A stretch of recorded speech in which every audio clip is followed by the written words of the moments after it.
Darling, the aroma is so delicious. She heard her husband's voice, whom she had been waiting for from work for over an hour. Anderson had been reproaching her, saying that she wasn't taking care of the house, not getting anything done. But as soon as she left early to prepare something delicious, he wouldn't wait for her. "Why did you take so long? I told you I was coming home. Look, I even baked a chicken. It's in the oven. I hope it hasn't cooled down yet. And there's some French fries with the chicken, your favorite, but they've already gone cold. Please, heat them up." An urgent order came in, and we had to discuss it. So, we all sat there like prisoners, hungry, cold, and annoyed. Her husband smiled. "All right, hurry up and wash your hands, let's eat. I'm really hungry too. The chicken should be amazing. The girls at work gave me a new recipe." "My beloved, you're an excellent homemaker. I've told you this so many times. You need to quit your job. You're not making any money anyway. My colleagues at work are making fun of me. When will you finally understand that I want the best for you?" Victoria's husband asked. Victoria worked as a junior manager at a company selling cosmetics and household chemicals. She had graduated from a trade institute just a year ago and didn't want to stay at home. "Anderson, no one will hire me for a good position without experience anyway, so I'm gaining it. How else?" "Darling, why do you need that experience? I earn well enough for my wife to stay at home and raise children. Why don't you understand that? I don't want to stay at home and stagnate. Why don't you understand that? And we don't even have children yet. Let's drop this topic already." "No, we won't drop it. I want to come home and see a happy wife. I want the house to smell of freshly cooked food. I don't want to see you tired, stressed, or upset. I care about you above all else. Don't you see that? Anderson, if you cared about me, you'd listen to my desires. I like my job. Yes, the salary isn't huge, but half the country earns that much. It's only you with your 5 zeros in your salary. Not everyone lives that way. That's what I don't want you to work. We're not struggling. We have an apartment, a closet full of clothes. I bought you a car. What else do you need? Take whatever you want. Any beauty salons and spas are open to you. Go to the gym, hang out with friends, enjoy life. I'm tired of your obsession with the gym. I can't find time to go there. And by the way, I already look great. Morning yoga is enough for me. All my normal friends work, and I'm not interested in mingling with the gym bimbos. Then read books. There's so much interesting stuff there. How about we go somewhere for a vacation? We'll get some new experiences. My vacation isn't coming up soon, and you know that. I can't just drop everything and go whenever you call. I have my principles too. Can we stop this? I'm so tired of these arguments. Can we not discuss this for just one evening? My love, I truly love you. Understand that I'm not saying all this for no reason. I'm your husband. You should listen to me. Isn't that so?" Victoria looked up and gazed into his eyes. "We're not living in the Middle Ages, darling. Women have rights now too. You'll have to get used to it," she said, and went to reheat dinner. Anderson and Victoria had been married for 2 years. They met when she was in her final year of university. At that time, she was still in love with another guy named Adam.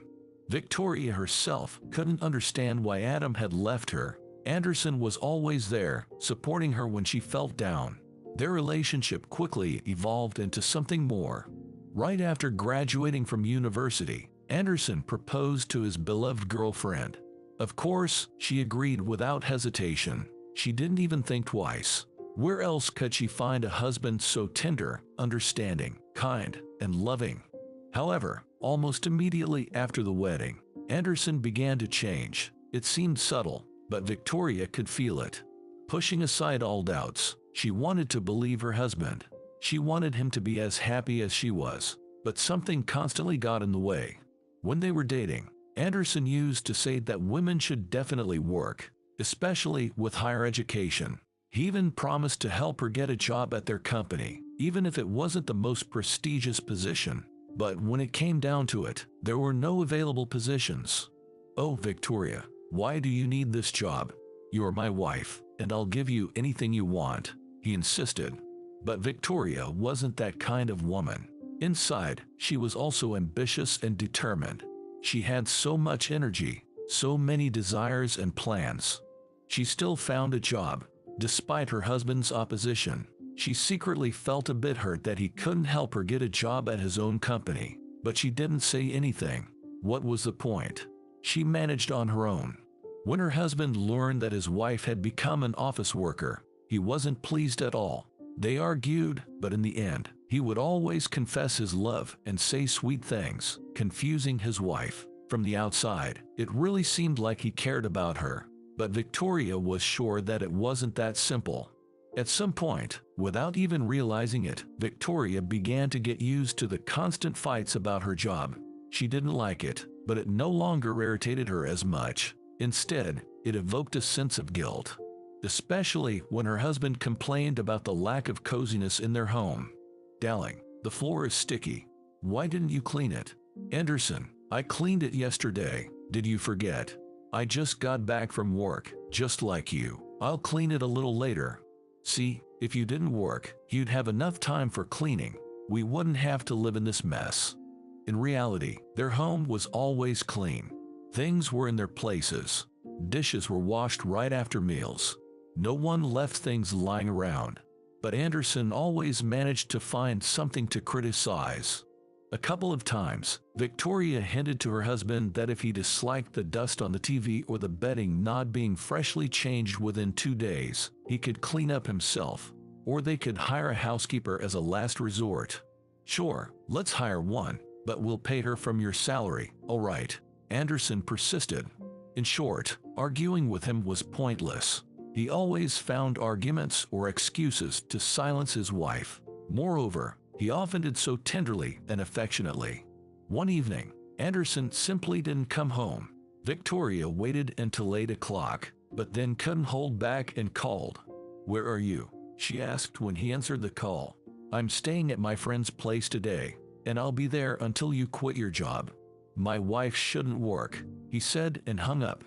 Victoria was taken aback by such audacity. No discussions, just plain and uncompromising. She called him again, but he didn't pick up, and then he turned off his phone altogether. 2 days passed, and Anderson still hadn't returned home. Victoria returned to an empty apartment and felt even guiltier. She really didn't want to give up her job, but she saw no other choice but divorce because of this. She waited a few more days, but when a week had gone by, she couldn't take it anymore and quit. She sent a message to her husband, and he returned home the same evening. When Anderson arrived, Victoria was clearly not in a good mood. She didn't like that it had come to this. She wanted more understanding and respect from her husband, but there was none. Anderson chose to ignore his wife's resentments. He came home with a luxurious bouquet of flowers and a charming smile on his face, literally handing her the bouquet. He scooped her up and spun her around like a little girl. "I'm so glad, my love, that you finally listened to me. You're the best wife in the world," he said, looking at her with love and tenderness, as if he hadn't been away from home for a week. A week later, Victoria sat on the shore of the Aegean Sea in Greece, and she couldn't help but wonder why she had resisted her husband for so long. They had been there for 4 days already. 4 unforgettable days. Her husband seemed to have turned into that ideal man she thought he was when they first met. Anderson carried her in his arms, showered her with compliments and gifts. Every day he organized different romantic gestures, as if it were their honeymoon. Not 2 years since they got married. You would think, live and be happy, but Victoria didn't feel that inner tranquility. She was on edge all the time, and she couldn't understand how he managed to criticize her all the time yet remain so sweet.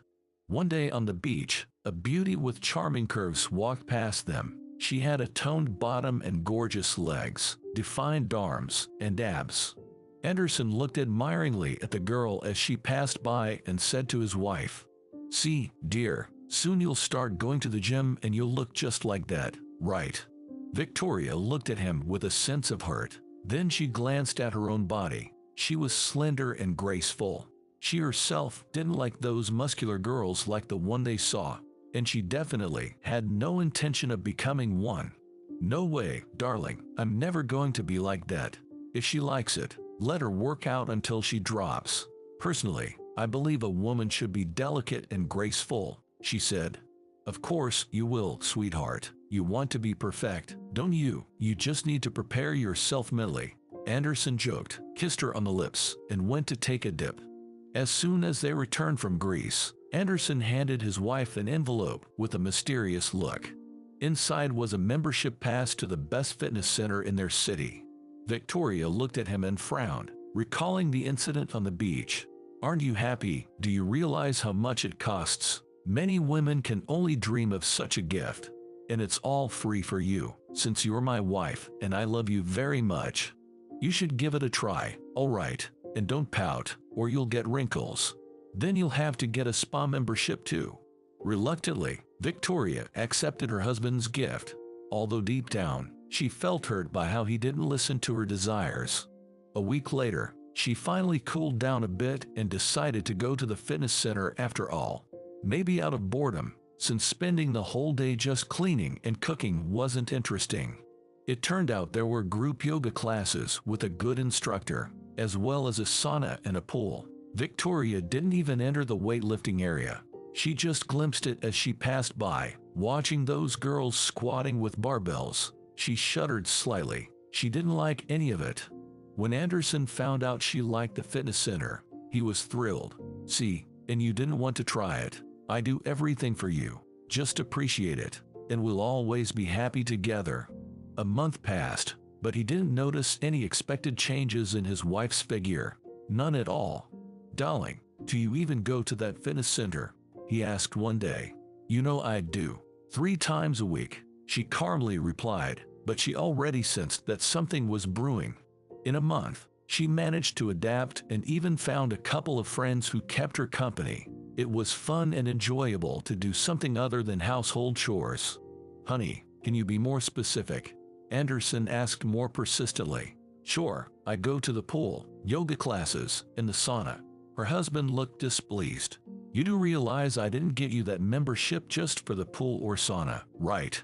I wanted you to get a bit more toned. I understand. I remember that girl on the beach, but I told you back then that I don't like it. Sweetie, but you should primarily please me, right? I'm not asking you to change drastically. I already like how you look. I just think you resemble a child with skinny legs and arms, and I want you to look like a woman. Can't you understand that? Victoria suspected he would say something like this, and it was uncomfortable. Anderson, isn't this going too far? No, my dear, it's not. Otherwise, why spend so much money? Think about it. Wouldn't you at least try? It's all inclusive for you. You can choose a trainer to help and guide you. Want me to go with you? Show you what it's like? Anderson, I don't want to go to the gym. It's not my thing. And that's final. Final. Is that how you talk to your beloved husband? You're denying me this now. And what's next? Will you lock the bedroom doors? We didn't agree on this. You're exaggerating. First sports, and now love. These are different things. Well, sports can also affect our personal life. Don't you want me to desire you? Do you want me to admire you? Can't you admire me for who I am? Darling, it's about fashion. I'm a modern man after all. I like modern women, and modern women need to take care of themselves. Look on the internet. Skinny girls are not in fashion now. You need to change. Or don't you agree? No, I don't agree. I'm not asking you to change for me. That's because I'm naturally perfect. Aren't I? He asked, expecting his wife to agree right away. And it was hard for her not to agree. Her husband was indeed good looking. He also went to the gym, which was on the ground floor of the office building where he worked. He enjoyed working out on the machines, but Victoria didn't force him into it, and she didn't demand him to be perfect. Anderson, this isn't fair, and you know it perfectly well. Maybe, but if you don't change your mind, once the membership expires, I won't buy you a new one. I don't see the point. You still have a few months to think about it, he added with a smile and left for another room, leaving his wife with a sense of disappointment. The next day, she couldn't hold it in and complained to one of her new friends about her husband. However, Gwen didn't share her sorrow at all. Listen, you live in a big apartment. Eat whatever your heart desires. Your closet is bursting with clothes. You have your own car, and all of this is thanks to your husband. Is it really that hard for you to compromise for him? If I had a husband like that, I wouldn't just tone my butt for him. I'd even get breast implants." Gwen said. "Maybe you're right," Victoria thought to herself and headed towards the gym. The trainer noticed her right away, as she was a newcomer. He showed her the equipment, explained what to do and how. He assisted and gave tips during her first session, making sure not to overload her. Some girls looked at her almost with disdain, while others with obvious curiosity. During the workout, Victoria constantly felt an internal discomfort, but she didn't give up.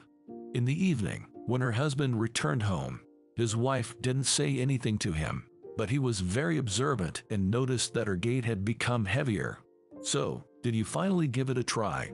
he asked. "And I didn't really like it," she replied. "But now you have a reward waiting for you. I don't need anything. You'll like it. First, there will be a relaxing massage, then a bath, and then a loving husband," he said. Victoria wanted to decline, but she knew it would be futile. Anyway, he would do whatever he wanted. Refusing her husband her conjugal duty wasn't allowed. Before sleeping, Anderson kissed his wife's shoulder and said, "You're the most wonderful to me. I love you so much. I'm proud of you. Soon, you won't recognize your own body, and everyone will admire you."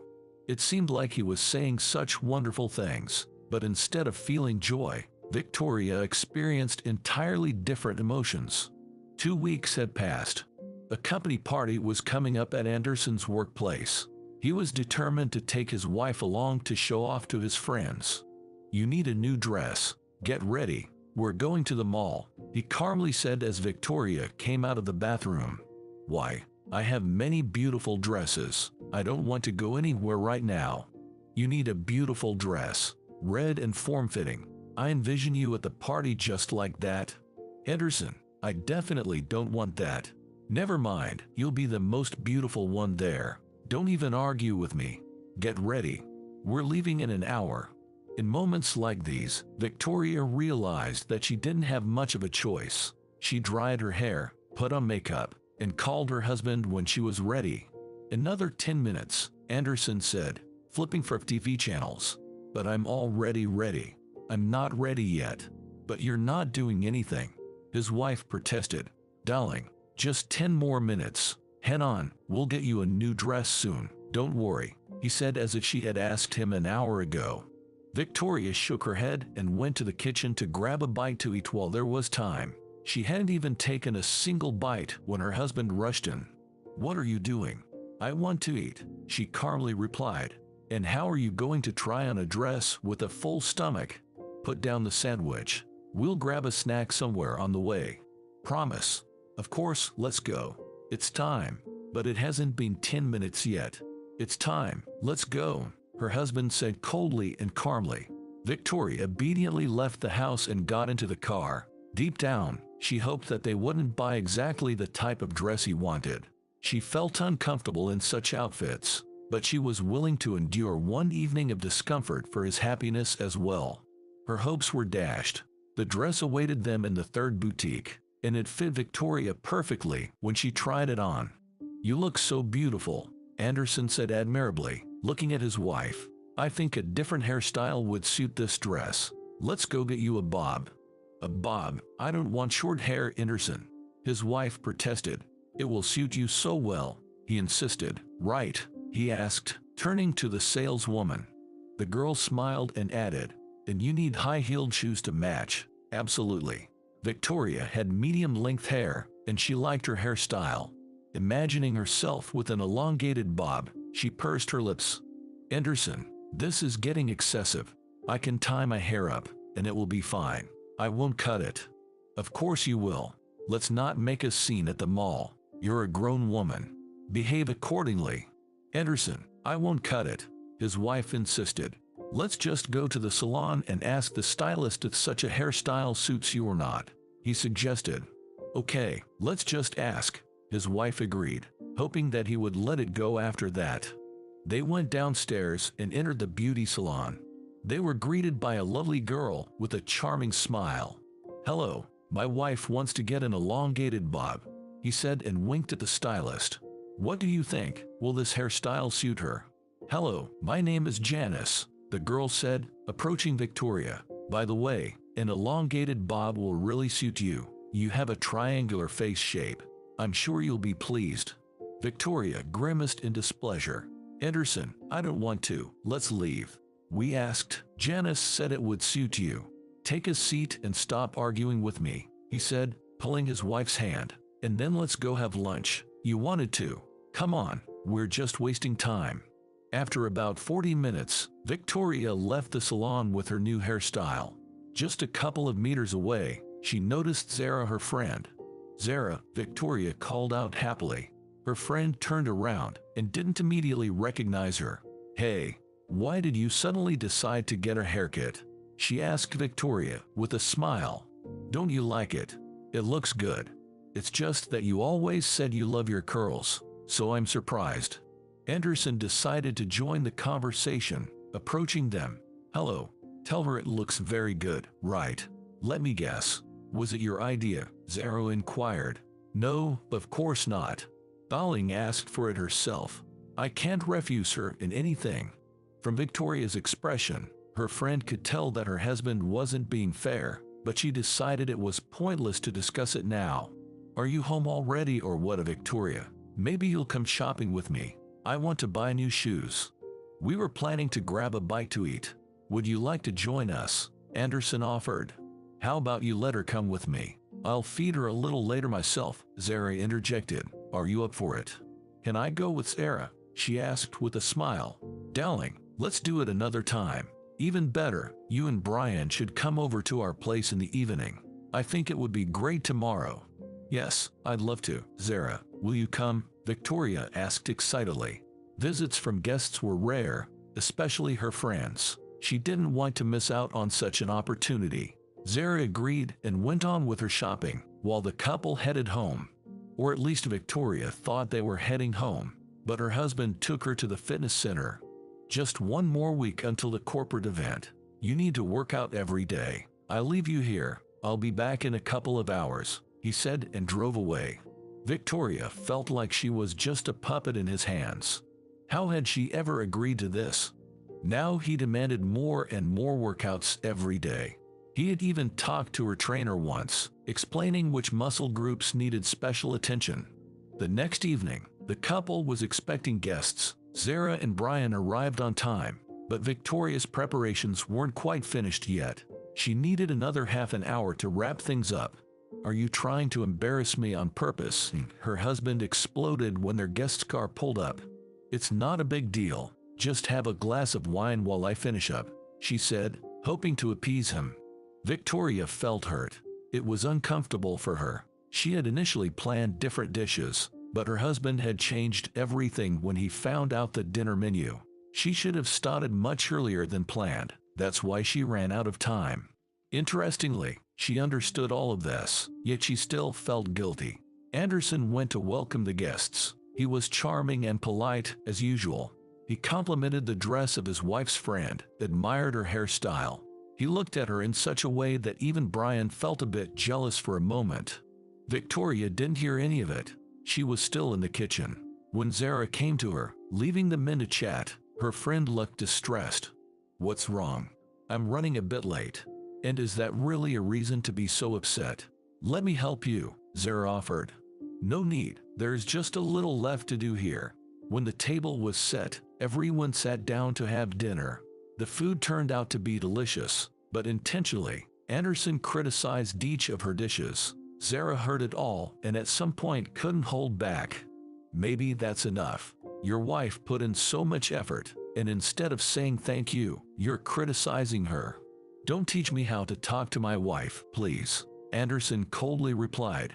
"Darling, you do understand that I just want it to be even better next time, right?" Victoria simply nodded. It was uncomfortable for her to listen to him, but she tried not to argue in front of the guests.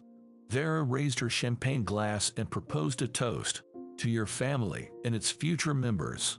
Anderson even choked a bit out of surprise. "Are you pregnant?" Victoria shook her head. "No, of course not, and I'm not planning to be anytime soon. It's still too early." Brian was surprised by now. When are you planning to have kids then? Around 35 or something. Why 35? But definitely not now. I'm not ready to become a mother yet. Anderson wasn't pleased with her response. He had told her before that they would start planning for a child in a couple of years. No, 35 is too late, but 27 would be just right. Isn't that right, darling? I think waiting until 30 is fine. His wife responded. You think, darling? Just think. When dinner was over, Zara led her friend to the dressing room, supposedly to check out the new dress that her husband had praised so much. Why do you let him talk to you like that? She asked.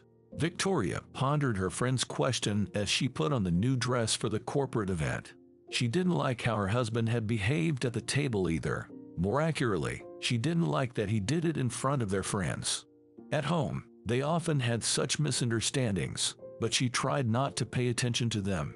Zara, I agreed that Anderson isn't in the best mood today. Not in the mood? Are you serious? If he talks to you like that in front of us, I can only imagine what goes on when you're alone at home. Everything is fine with us, don't worry, trust me, Victoria insisted. Darling, maybe you really don't realize it, but this isn't normal. Just tell me, why do you allow this? Zara, he loves me, he takes care of me. Isn't that worth putting up with a little discomfort sometimes? Victoria, loves, do you really think so? Love is first and foremost about respect, and there's clearly a lack of that in his attitude towards you. You don't understand. We've known each other for a long time, since school. I've told you about my mother and my older brother. I've always dreamed of finding someone who would simply love me and tell me that every day. And Anderson is exactly that, believe me, the girl said with a sad smile. Victoria grew up in a fatherless family. She and her brother were raised by their mother, but while she loved Jack dearly and spared nothing for him, it was completely different with her daughter. Little Victoria did everything to earn her mother's love, but it was all in vain, and her brother constantly brought her problems, often laying his mischievous axe on her. At times, it seemed to her that Jack deliberately came up with various pranks just to see how their mother would shout at her, as if it brought him pleasure, even more so than tapping her or taking away her toys when no one was looking. When Victoria finished school, it was as if she was thrown out of the family. Their mother paid for her brother's education at a prestigious university, but when the daughter mentioned that she also wanted to enroll, she heard from her mom only, "There's no money. Figure it out yourself if you want higher education." And she did figure it out as best as she could. While other students enjoyed themselves at college parties, Victoria worked as a waitress or washed dishes in restaurants. One day, she was noticed by a designer who asked her to model for his new clothing line. No, he wasn't famous or wealthy, but her face seemed suitable to him. It was women like her, elegant and lovely, for whom he created his collection. Victoria, of course, agreed. It was her first experience, but later, thanks to the photographer she worked with on that shoot, she began receiving similar requests more often. And suddenly, at some point, Victoria managed to realize that she truly was beautiful. This helped her get through college. Supporting herself living on a scholarship was simply impossible. And does he tell you every day that he loves you? The friend persisted. Yes, he does. I feel his love in his words, in his gaze, in his touch. Usually, he's completely different. Yes, he does have bad days sometimes, but doesn't everyone? Victoria: yes, everyone does, but I think in your case, things aren't as smooth as you think. It's like your relationship is all about him, and you're just like a free add-on to him. I still can't believe he convinced you to quit your job. Well, yes, there he went a bit too far, I won't deny it, but he'll take care of me. Trust me. Or maybe he's trying to cut off any escape routes. If you're not working, you're completely dependent on him. So what? He doesn't mind spending for me. We have enough money. I have everything I need, don't I? When was the last time you got a manicure outside the house? Remember, we used to have a tradition. We'd go to the same salon just to chat while getting our nails done. And now, he bought you all those gadgets and paid for a 3-week course so you could do your own nails at home. Why do you think he did that? So I wouldn't get bored. So I wouldn't be reliant on nail technicians. Actually, it's quite convenient, I assure you. Yeah, and if it's so convenient, then why was he against it when I asked you to do my nails? I think he wants us to communicate less. Nonsense. He's not against us spending time together, I'm telling you for sure. Then why aren't you spending time with Kimberly anymore? Victoria let out a sigh of sadness, recalling the situation when her husband kicked her friend out of their house. Zara, she allowed herself too much. Shouted at my husband in our own home. If I yelled at your Brian like that and said such nasty things, you'd also stop talking to me. I saw her recently. We accidentally ran into each other downtown, and she said that Anderson deliberately provoked her. You just didn't understand that. She's just making excuses. Nothing more. Trust me. Have you even noticed how often you say phrases like trust me or I assure you? Why do you think that is? And why is that? Because you often hear them, and you really want to believe that your husband loves you, but please, don't lose yourself. I'm not losing myself. I think with him, I'm becoming a better person. I'd even like my new hairstyle now, Victorian said with a smile. Already, so, initially, you didn't want to get a haircut. That's what I'm talking about. Just try asking him to change for you even once, and you'll hear what happens. And what do you think will happen if Victoria asked, puzzled? First, he won't want to change. Second, he'll find plenty of excuses not to do it. And in the end, he'll make you look foolish. Zara, you're exaggerating now, trust me. Victoria bristled at the last phrase. Apparently, she was using her husband's words without realizing it. Okay, enough about the sad stuff. How do you like my dress? She asked, twirling around. Beautiful, or rather, you look beautiful in it. But can you even breathe in it? I'll try really hard, Victorian said and laughed. Just at that moment, Anderson walked into the room. Ladies, where were you hiding? We were already waiting for you, he said more cheerfully. Then he looked appraisingly at his wife and added, Sweetheart, you're pure perfection. I'm amazed. In his gaze, there was so much passion and admiration that even Zara believed for a moment that he truly loved her friend. But his next statement brought her back to reality. You do realize that you'll have to not eat the whole evening to look perfect. Seriously, and will you allow her to at least breathe? The friend asked, annoyed. If she behaves herself properly, Anderson quipped, as if joking, but it sounded somewhat threatening. All right, sweetheart, change your clothes, and please, put on a different dress, not the one you were wearing. It makes you look a bit plump. Giving instructions, he left the room. Zara nearly choked with anger but decided that acting blindly would be wrong. She resolved to somehow get through to her friend, even if not today. Brian left their house with a disappointed expression, but Victoria still didn't understand what had happened. Their friends left almost immediately when the girls came downstairs. What could have possibly occurred? Anderson was also displeased. His face revealed that she would soon find out everything. When Victoria cleared the table and washed the dishes, her husband came into the kitchen. Are you done already? He nervously asked. Almost. By the way, if we had a dishwasher, it would be much quicker, honey. Maybe we should buy one. You wanted to ask for it, so maybe you should buy it. After all, I'll have to pay for it in the installation, since it's apparently too hard for you to wash 2 plates. Why are you being so mean? Anderson was almost in a rage, but he pretended that everything was fine. I don't want them to come over again. Them? What's wrong with Brian? He's a nice guy, isn't he? Oh yes, a nice guy. I can practically feel myself becoming a beggar just being around him. It's disgusting. Honey, you know how important a person's environment is. If you want to be a lady, you need to associate with educated and well-off people. At this point, Victoria was surprised. Brian earned well, just like Zara and herself. Calling them beggars was an exaggeration. I think you're wrong, the wife protested. They are perfectly decent people. Zara has been my friend for many years. Exactly, my dear, you think that. Trust me, I'm much older than you and I understand people better. Anderson was 9 years older than his wife.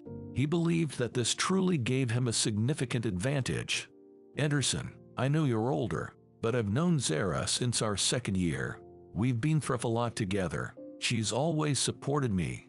Well, yes, and when you were dating that loser, she was there too.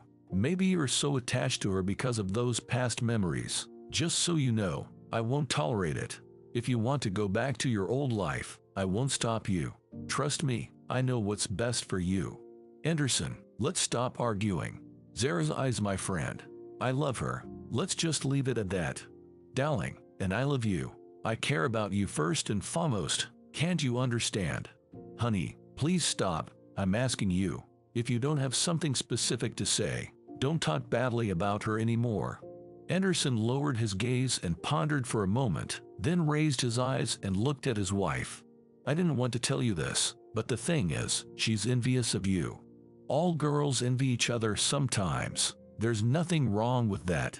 Please calm down. She's not envious of your clothes, can you see? She's making eyes at me when you're not looking. Trust me, it won't end well. Anderson was confident that this statement would have the desired effect, and he was almost right. When she went to take a shower, Anderson took her phone to check, as usual, who she called, messaged, and where she had been. Just at that moment, a message arrived from Zara. She had sent some link.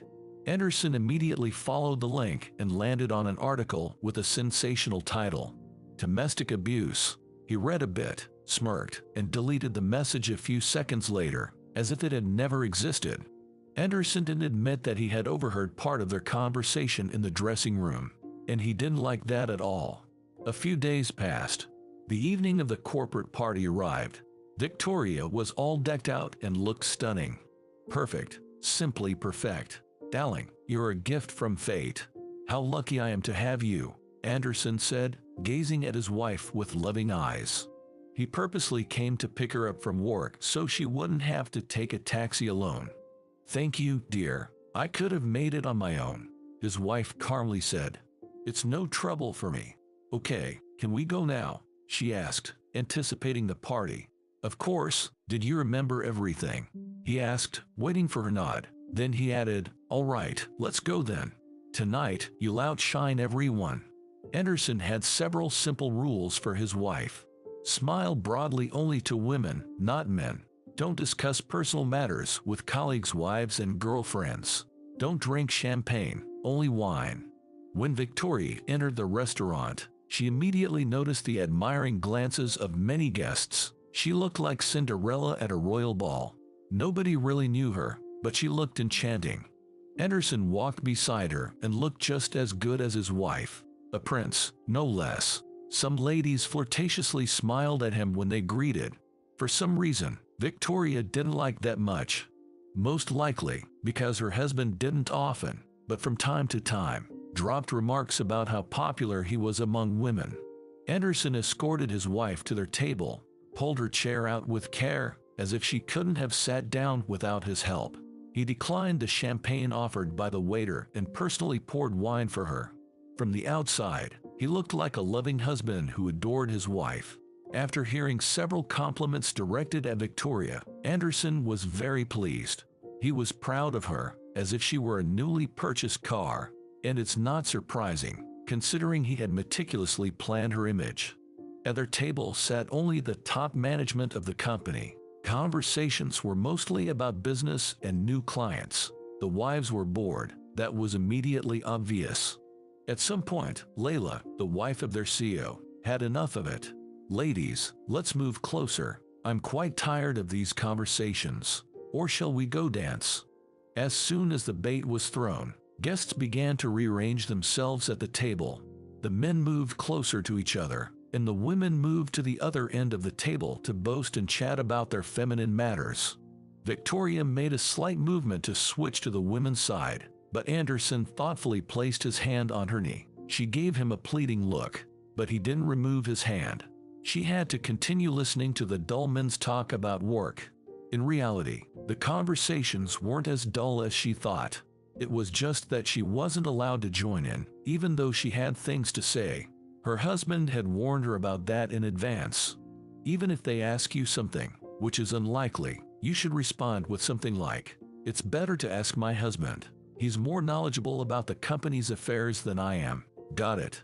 Back then, Victoria only nodded in agreement, but now she understood that it was wrong and somewhat hurtful. Sometimes she wanted to defy him, but the thought of her husband's disapproval afterwards made the desire fade away. She was tired of sitting idly, but she endured. At some point, she leaned towards her husband and whispered, "Can you at least let me go to the restroom?" "Not to the restroom, dear, but to touch up your makeup," he whispered in response. "Go ahead, just be quick." Victoria left when only 3 men were left at the table. They were all friends of her husband's from their poker games. Clinton couldn't resist and asked, How did you manage it?" "What did I manage?" Anderson inquired coldly. "To raise such an obedient wife." "Oh, you mean to say train," he added with a smirk and chuckled. Anderson gave a slight chuckle, as if he didn't want to share his secrets. "It's simple. I love her very much," he said meaningfully. "Seriously though, give me a couple of lessons. My Leona is a complete mess." "How do you do it?" Anderson deliberately leaned back in his chair, trying to look like an all-knowing guru, then smiled broadly and said, "All women are foolish. They love thruff their ears. You can tell them anything thruff their ears. The main thing is to say I love you and I care about you 50 times a day. I've been through this many times, and experience has never let me down." "I still don't understand how that works. Explain," Clinton insisted. "Well, here's a simple example. Victoria wanted to come to the corporate event in her own car. I talked her out of it, convincing her that it's uncomfortable and unsafe to drive in such a luxurious dress. So she decided to take a taxi. A snap of my fingers, and now she believes that all taxi drivers are sleazy, just dreaming of undressing her somewhere along the way." "Yeah, and you had to chase after her all over the city. Who's the winner in that situation?" Clinton persisted. "Of course, me. Next time, she'll take my words as the ultimate truth in all situations. It's not a quick process, but it's quite engaging. The key is to be vigilant and plan everything, and you also need a brain." "All right, let's say I get it, but where do I start? We've been married for a year, and my wife doesn't want to listen to me at all," Carl asked with frustration in his voice. "First, convince her that you truly love her. Don't skimp on compliments and gifts.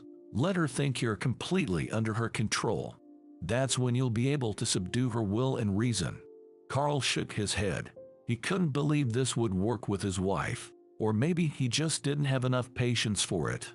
"Not sure if this will work," he said. "I'm intrigued," Clinton admitted. "Don't you want to write a book with step-by-step and detailed instructions?" "Oh sure, maybe I'll start writing memoirs in my old age." Anderson laughed in response. Victoria returned, and the conversation on this topic quieted down. The men had already been curious about her the entire evening, but now they looked at her with even more interest, as if trying to verify if all of this was true. However, she didn't understand anything and decided to ignore it. As they were getting ready to leave, Clinton asked Anderson, while his wife stepped away for a moment to say goodbye to some other women, "So you're saying that you can convince a woman to do anything this way?" "Pretty confident, yeah. So, can you convince her to sleep with someone else for your sake?" For a split second, Anderson had a strong urge to punch his friend. "Are you an idiot? Why would I want that?" "Well, you know, to prove your point. I didn't go through all this effort for that. I just want a compliant wife at home. I get that you're trying to tease me, but better not play such games with me, you'll lose," Anderson said menacingly. Somewhere deep inside, Anderson was sure that he simply loved his wife and truly did all of this for her well-being. Everything else was just details for self-affirmation. He had fallen in love with her at first sight, even when he saw her with another man.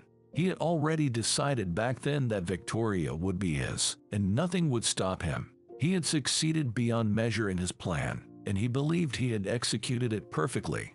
After the corporate event, Anderson drove his wife home. When she attacked her food, he gave her a stern look. "Are you purposely eating so voraciously to make me feel guilty?" he asked.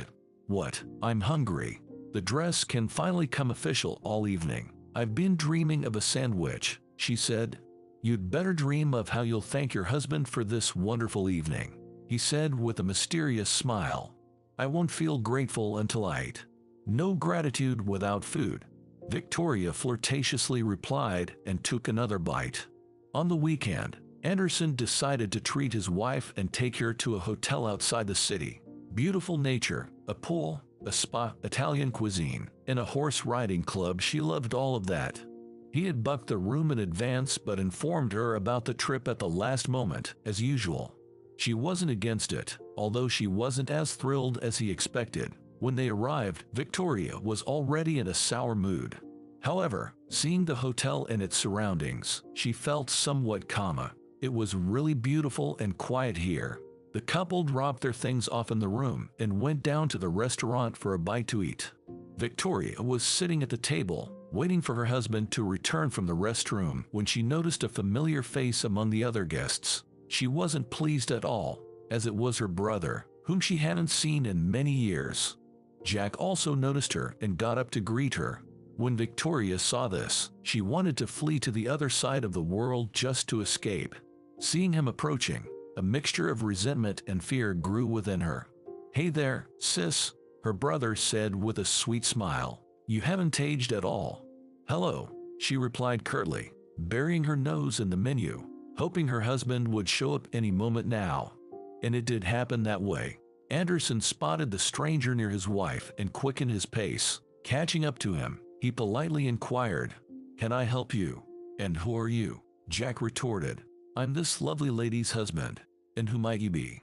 Jack chuckled, curiously sizing up his sister's seemingly inconsequential husband, and responded rather cheerfully, "I'm her brother. I'm Jack. Pleasure to meet you." He extended his hand for a handshake. Anderson smiled and shook hands with the unexpected guest. "Very intriguing. I haven't met any of Victoria's family members before. I'm Anderson. Pleased to meet you." Meanwhile, Victoria continued to carefully study the menu, pretending that none of this concerned her. "Are you here alone?" Anderson unexpectedly asked. "No, I'm with my wife," Jack replied and gestured toward a cute girl about 10 years younger than him, who was sitting quietly at a table in another part of the room. "Why don't you join us?" At this point, Victoria couldn't hold back. "Honey, I think this is a bad idea." Jack smiled at his sister as if they were the best of friends. "What are you talking about? We haven't seen each other in ages. I'd be happy to meet my potential brother-in-law. After all, we didn't even know you were married." The brother waved his hand to his wife, inviting her to join. She obediently stood up from the table and approached. The girl looked embarrassed. "Meet my dear wife. Her name is Louise." Louise seemed to be in confusion, as if she didn't understand what was happening or what to expect. "Darling, meet my sister Victoria. And this is her husband Anderson." "Pleasure to meet you," the girl said with a sweet smile. Victoria observed her potential sister-in-law with curiosity and couldn't grasp what was wrong with her. Moreover, she felt like she resembled someone else she knew quite strongly. Anderson noticed his wife's displeasure, but his curiosity knew no bounds. He knew nothing about her family. She stubbornly refused to talk about them, mentioning only once that their mother always favored her brother. That was it. A waiter approached, and they placed their orders. To her surprise, Victoria noticed that Jack had chosen the same dishes for himself and his wife, just like her own husband had. It was so odd. Louise hardly looked up. She would either glance at the tablecloth, the dishes, or the restaurant's interior. She remained silent the entire time, much like Victoria. But why? At that moment, more than anything else in the world, Victoria wished that Jack would somehow magically disappear from the restaurant and never show up in her life again. "Darling, is something wrong?" he asked, concern in his voice. "Everything's wrong. Can I go to the room?" "No, of course not. For once, I have the chance to learn more about you, and you want to run away. Family is important. Any other family but mine," his wife replied boldly. "Sweetie, don't be rude," Anderson said somewhat threateningly, giving his wife a meaningful look to keep her in check. Jack watched all of this and reveled in it openly. He was convinced that Victoria had gotten exactly the kind of husband she deserved.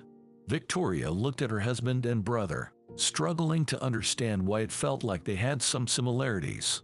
On the surface, Anderson was always so tender, attentive, loving, and gentle, though occasionally stern with her. But Jack was a different person in her memories, the one she had hated for so long. And now they seemed similar to her. Something must be off, or was something wrong with her mind? Sometimes Victoria even doubted her own judgments. She decided to shift her focus from her brother to his wife. Louise seemed so quiet and a little melancholic. Could it be that Jack was overstepping boundaries with his wife? "Louise, are you studying or working?" Victoria unexpectedly asked. The girl looked up at her, then stole a glance at her husband. He subtly nodded in response. "I'm a homemaker." "And how long have you known each other?" "We've been together for 5 years, Louise answered. In appearance, she was just over 20 years old. "Did you meet when you were still in school?" Victoria asked with a smile. Louise lowered her gaze and didn't answer. Her husband interrupted her. "And we have wonderful news. My Louise is pregnant. We'll have a child soon. You'll have a nephew, by the way." The news didn't bring any joy to his sister. Instead, it seemed to upset her, and she didn't even want to hear about their relationship. "Congratulations," Anderson said with a smile, shaking Jack's hand again. "Thank you. And when will you have your own?" "We're not in a rush with that," Anderson replied. "Why is that?" "You should hurry up. Continuation of the lineage is important," Jack said playfully. "We'll decide that for ourselves," Anderson retorted with an annoyed expression. For some reason, he disliked talking about children. He didn't like when people hinted that they should hurry. He didn't want to witness his wife turning into a sphere on legs. He wanted to delay that moment as much as possible. As the lunch came to an end and the plates were cleared, the couples bid farewell but agreed to meet again, this time in the city, as Jack and Louise were planning to head home. This news particularly pleased Victoria. She didn't want to see her brother anymore. Not today, not ever. Anderson squinted, looking at his wife. Her reaction surprised him more than it irritated him, but he didn't plan to spoil their short vacation further. The weekend passed, and the work week began. Victoria was home alone again. Today she decided to go to the gym in the evening and leave the morning for pampering. Anderson warned her that he'd be late, so she wasn't worried. She planned to do her nails, then take a bath with aromatherapy oils, and then tackle her tasks. Suddenly she remembered how Zara had complained that they no longer spent time together and decided to call her. "Zara," she said when her friend finally picked up. "Are you busy?" "Thank goodness you called. I was afraid to dial your number myself. We need to meet urgently." "What happened? Although, that's actually why I'm calling. Can you come over? I'll do your manicure. It's interesting to work on someone else's hands for a change. It's always me, myself, and I," Victorian said with a smile. "Is Anderson not there?" her friend inquired. "No, he won't be back until the evening. Will you come? I have so much to tell you. I saw my little brother. Can you believe it?"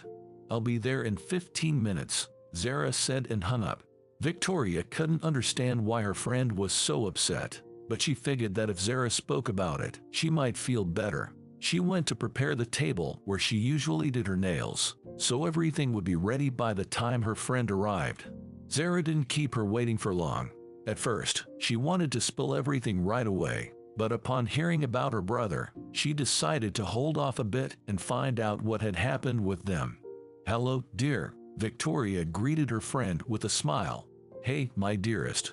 How are you?" Zara asked. "I'm fine. Do you want to tell me everything right away or suggest something to start with?" "Let's have some tea first," Zara agreed. Over tea, Victoria told her about the unexpected encounter with her brother and how their weekend had gone. It seemed that everything wasn't so bad, but Zara understood much more than her friend realized. "Do you know why you thought that Jack and Anderson resembled each other?" Zara asked after listening to the story to the end. "Why?" "Because they really are similar. Oh God, I need to tell you so much. I don't even know where to start. You seem so agitated. Did something happen?" "Yes, something did. Just get ready to listen." It won't be easy. And know that there's no point in deceiving you. You're scaring me. Just tell me already, Victoria insisted. Remember our dinner together? Remember what I whispered in your ear? I remember, but we had a little argument afterward, and I forgot the word. Then I wanted to ask, but things got busy. All right, it's not crucial. Long story short, your husband came to our restaurant the next day.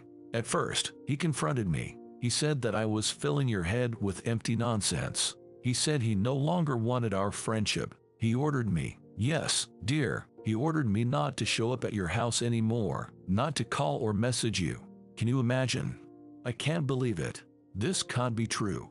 My Anderson. Yes, Victoria, your Anderson. Of course, I sent him packing. Then my Brian stepped in. But Anderson threatened in addition that our restaurant was on the brink of collapse because of him. I thought he was just bluffing. But from the beginning of the week, various services started showing up at our place: firefighters, police, health inspectors. They kept pestering us, nitpicking on every little thing. I'm already exhausted.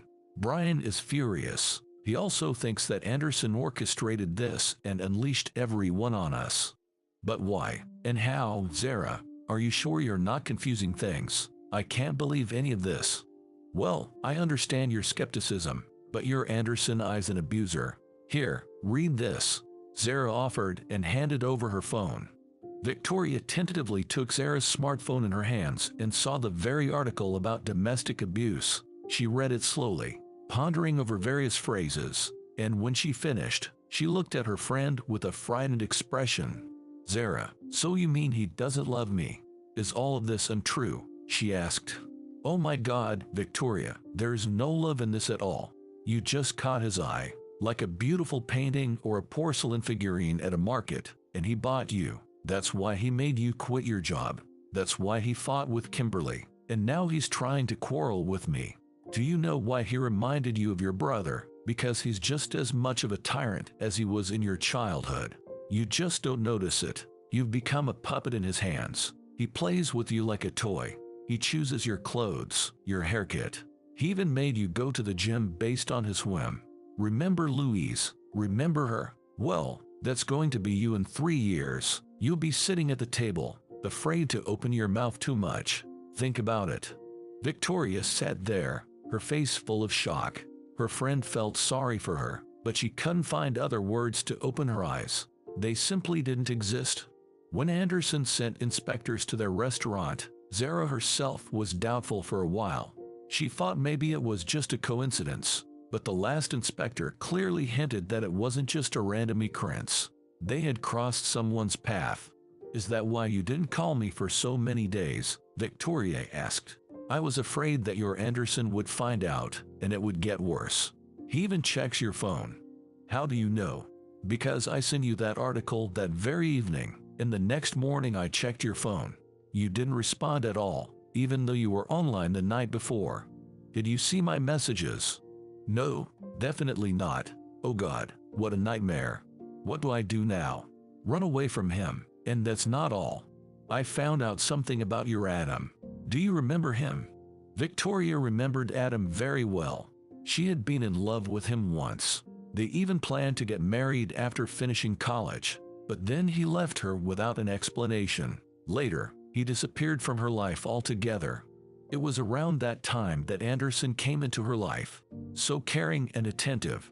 He skillfully played on the strings of her wounded young soul.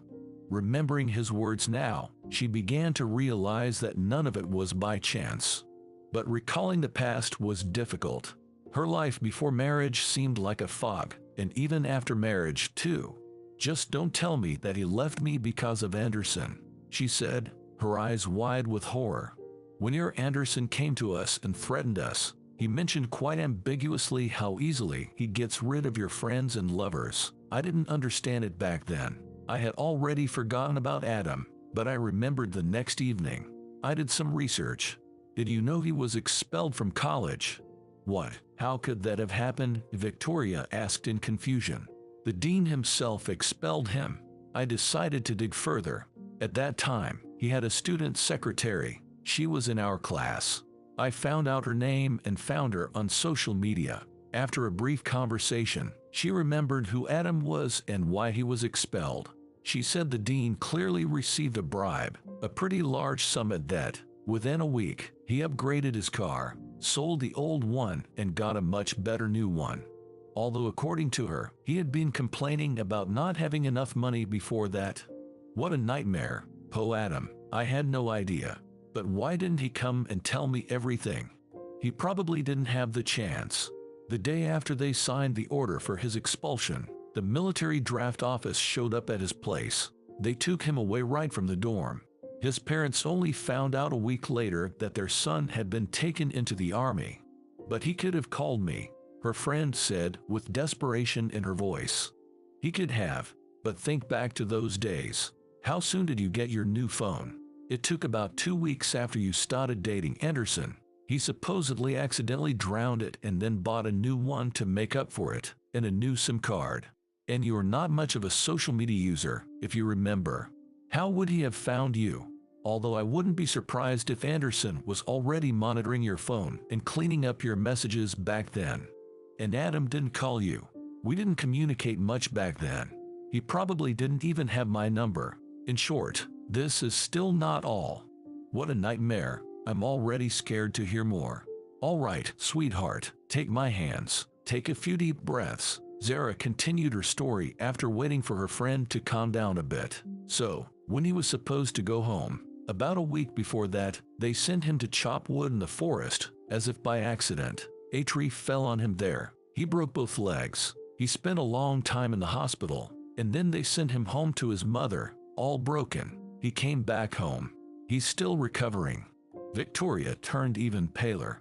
The thought that Adam had suffered so much because of her frightened her. It's my fault in everything. If it weren't for me. Victoria, snap out of it. Stop blaming yourself for everything under the sun. In this case, it's solely your Anderson's fault, Zara said loudly and confidently, trying to bring her back to reason and logic. Victoria vigorously shook her head in different directions. She wanted to cry, but the tears were stuck in her eyes. But suddenly she fell silent and asked, "Wait, how do you know all of this? Did you talk to Adam?" From the guilty expression on her friend's face, Victoria understood that that's exactly what had happened. "Yes, I tracked him down, called him last night. He's still struggling, starting over from scratch with his studies, and you know, he told me that Anderson openly threatened him, demanded that he leave you, but he told Anderson off, and that's why he was punished so severely. Poor Adam, he didn't deserve this. Victoria, you'll become the one who's pitied soon if you stay with Anderson. Do you understand that?" The young woman looked at her friend with fear in her eyes. She understood, but she still didn't know what to do next and how to untangle herself from this web. "I understand," she said quietly. "Just don't tell me, please. Don't tell me that you're one of those foolish girls who'd be willing to endure a husband's abuse for the sake of money. Tell me that's not true. I'm begging you." Victoria felt a bit offended by those words. "No, Zara, I'm not like that. I need to think carefully about what to do next. I can't even gather my thoughts right now. Run away from him. Run away right now. Take your passport and go somewhere. Just selling that little ring on your finger will give you enough for a while. Let's say I do that. But what will happen to you and Brian? Do you really think Anderson will leave you alone? I highly doubt it. We need another plan, but I can't think right now. I need to cool down, digest all of this. It's just a nightmare." Zara shook her head in frustration.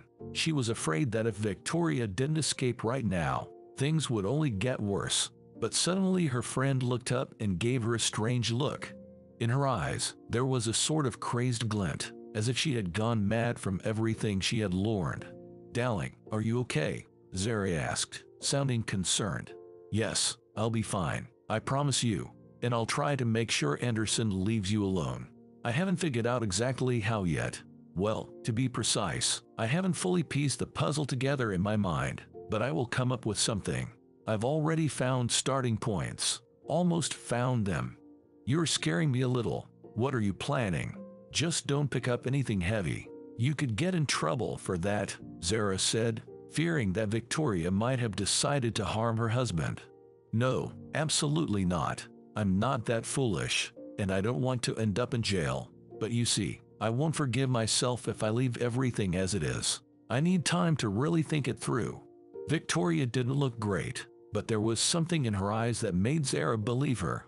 Zara, you'd better go home or to the restaurant now. God forbid, Anderson comes unexpectedly and sees you. Don't call me for now, okay? I'll call you myself when I'm alone. Or I'll message you somewhere, so he won't find out about anything. I promise I'll try to fix everything. Victoria, don't worry about me right now. We'll figure something out. We'll manage. How? Adam couldn't manage. I dumped him when he needed me. I won't do that to you. Please, go. I need to focus. I need to feel all of this and understand. Zara agreed, and within a minute, she was on her way home. She really hoped that her friend would be all right, although one hope seemed insufficient here. In any case, she had done everything she could for now. When Victoria was left alone, it took her a long time to gather herself. Thoughts were spinning in her head. Everything was mixed up. To sort it all out, she took her recipe notebook and started writing down everything that came to her mind. He lied to me. Anderson lied to me all this time. He doesn't love me and never loved me if he treated me this way. Why didn't I see this before? Why did I let go of Adam so easily? I loved him so much. All because of Anderson. What do I do next? First, I need to help Zara. But how? Cunning is needed. What kind? I'll come up with something. I'll definitely come up with something. Maybe I need to sacrifice something. But I've already sacrificed so much: my pride, my self-respect, love in vain. Can I sacrifice more, and what with? Oh, I've got an idea, but I'll think about that later. Why me? Why didn't I realize for so long that Anderson was far from perfect? No, say it directly. He's the abuser from the article. Just a tyrant and dictator. But how did he manage it? How did he catch me? Oh yes, love. I was so starved for it, for as long as I can remember. But why did I believe him? How could I not see? Because I desperately needed love from childhood. But why? I need more information. After that sentence, Victoria turned on her laptop and started Googling, reading a dozen articles about abusers and the reasons victims tolerate them. There was so much information. At some point, it felt like she was going crazy. After setting aside the laptop for a while, Victoria simply lay down on the couch and stared at the ceiling. For some reason, only one word echoed in her mind: mother. But what about her mother? What question was haunting her? What exactly did she want to achieve from her mother? Could her mother help? Unlikely. Victoria glanced at the clock and realized that Anderson would be back home in 2 hours. Dinner was still not ready. Time had flown by so quickly. At first, she wanted to brush everything aside and take action immediately, but she knew she wasn't ready yet. She didn't yet know how to stand up to her husband. She needed a little more time. She went to the kitchen and prepared dinner, changed into clean clothes, aired out the apartment, and began to wait for him. As she evaluated her actions now, she began to understand that she was behaving like the textbook victim of an abuser. Even the tiniest details, like a corner of the bedsheet turned down on their bed, could send Anderson into a fit of rage. It had happened before. So, before he arrived, Victoria had to run through the entire apartment, making sure everything was in its place and in perfect order. And she had been doing this for many months in a row. But why had he really managed to break her down to this extent? How did he do it? She hadn't been like this before, or had she? Desperate thoughts were swirling around in her head. While waiting for her husband, Victoria tried to understand what exactly she was so afraid of, always striving to please him. She attempted to draw parallels with her brother, but her mind kept echoing only one word: mother. Anderson returned home at 10, just as he had promised. Victoria went to open the door for him, desperately trying to pretend that nothing had changed between them. He was different that evening.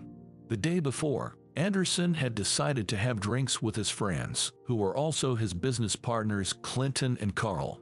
They had been together since university days, building their business from scratch. "You're late today," she said with a forced smile. "Yes, darling, I'm late, and I'm very hungry." "Set the table." "Did they get you drunk but didn't feed you?" she inquired. Don't babble, woman. Set the table, I'm telling you. Victoria felt like her husband wasn't just drunk.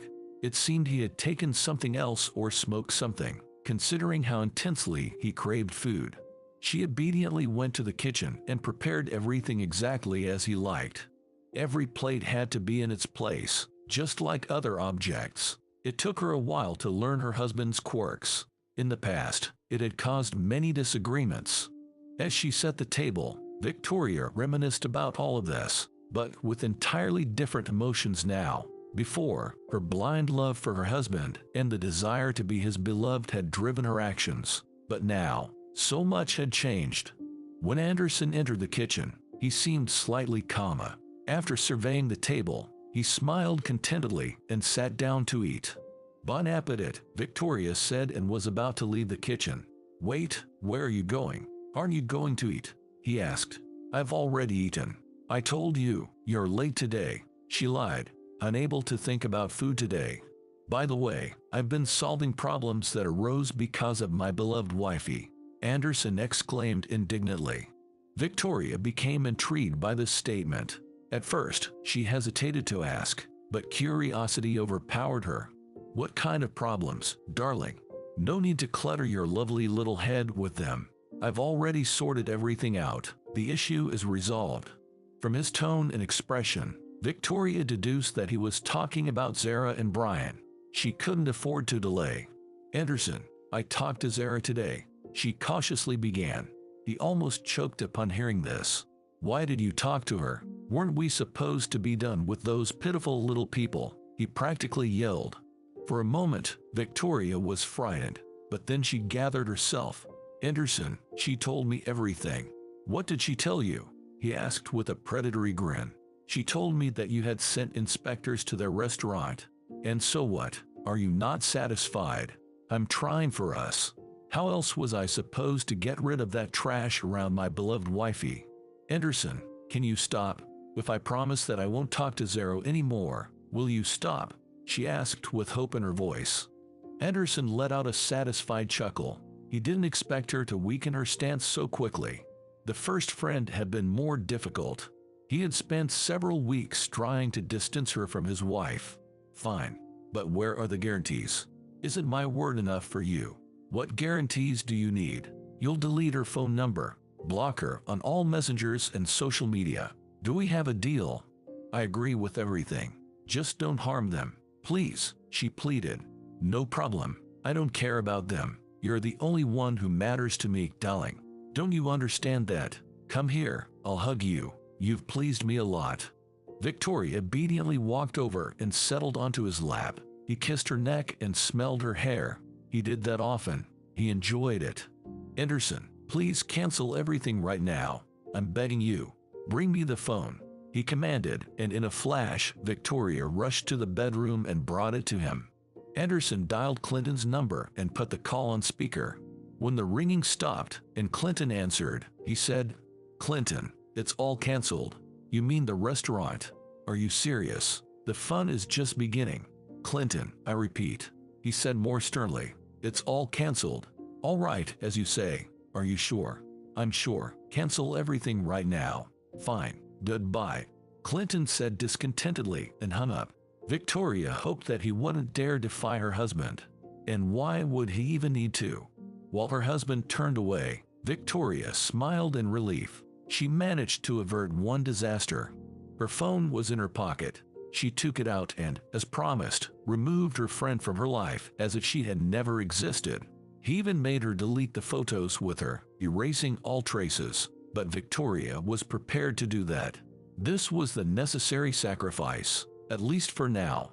Most of all, Victoria was afraid that after dinner, her husband would start pestering her. Or rather, she feared that she wouldn't be able to hide her disgust for him when it happened.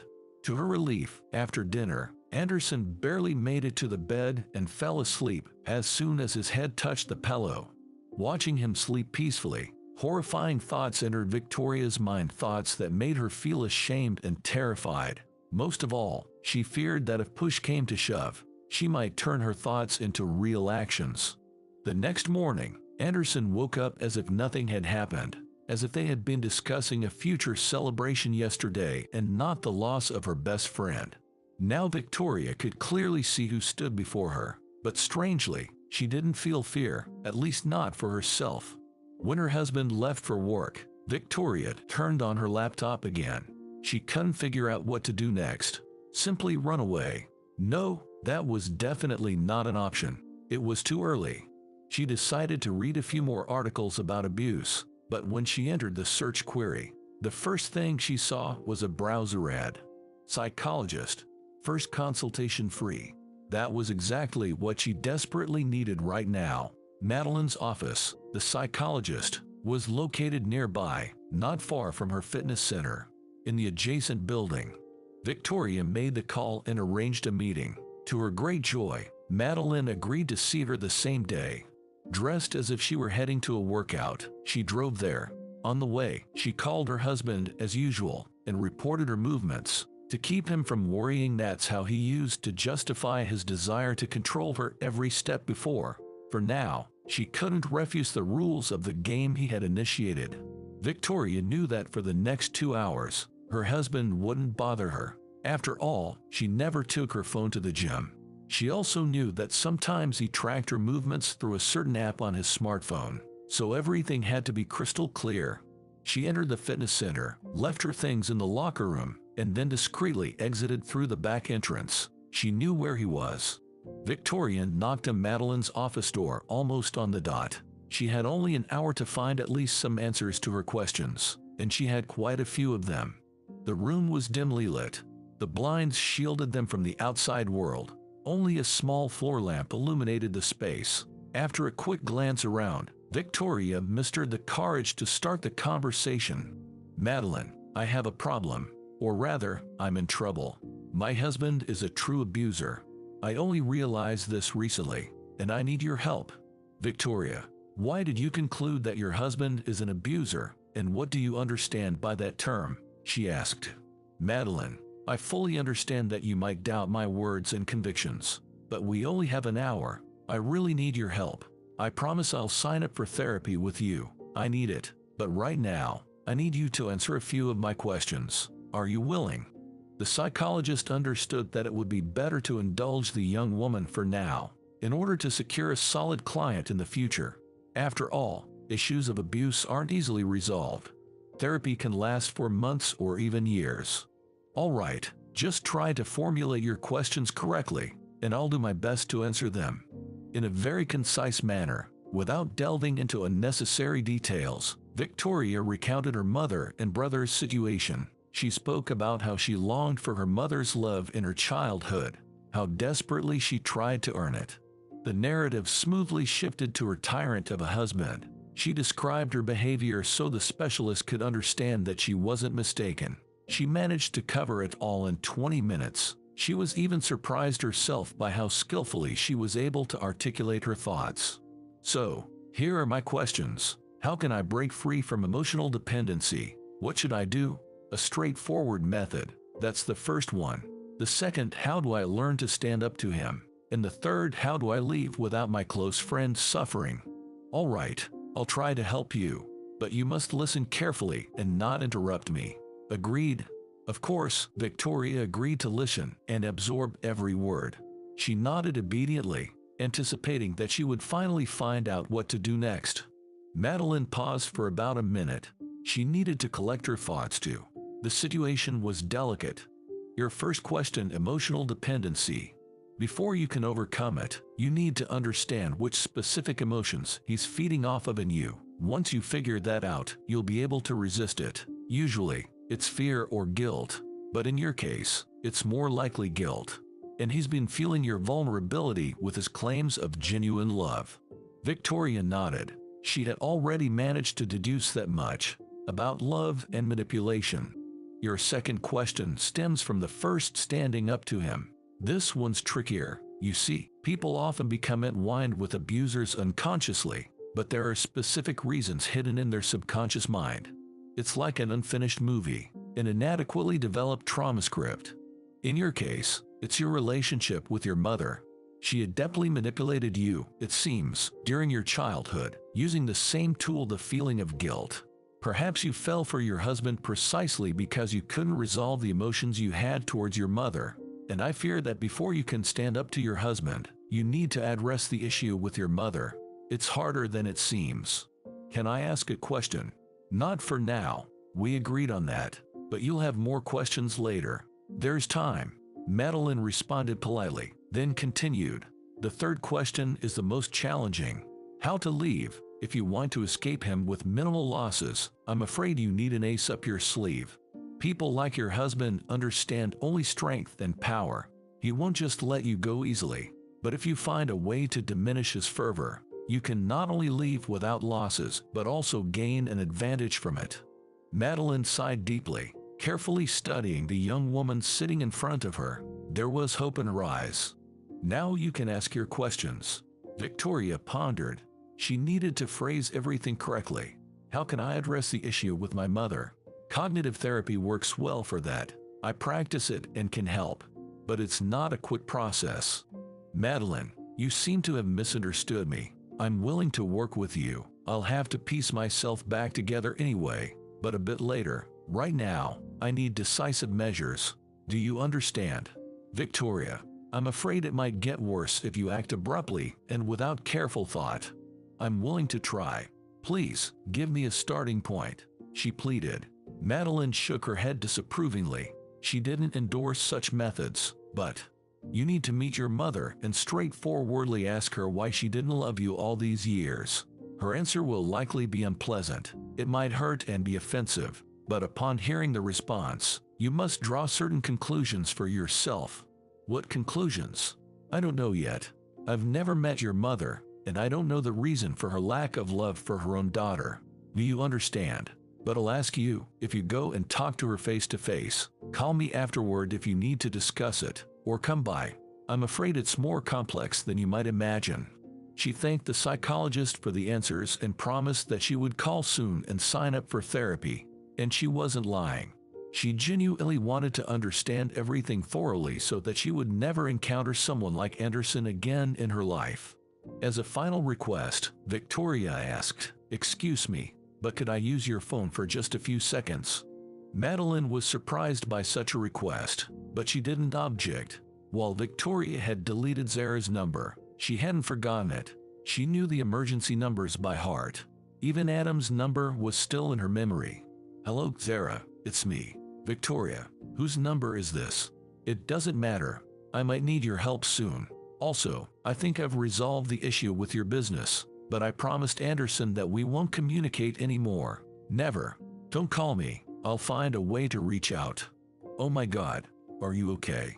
"Yes, everything's fine. Will you help?" "Of course. I'll be waiting for your message." Victoria hung up and thanked Madeline for the phone. She glanced at the clock and realized their time was up. As a final note, she only asked, "I'm not to blame for him becoming like this, am I?"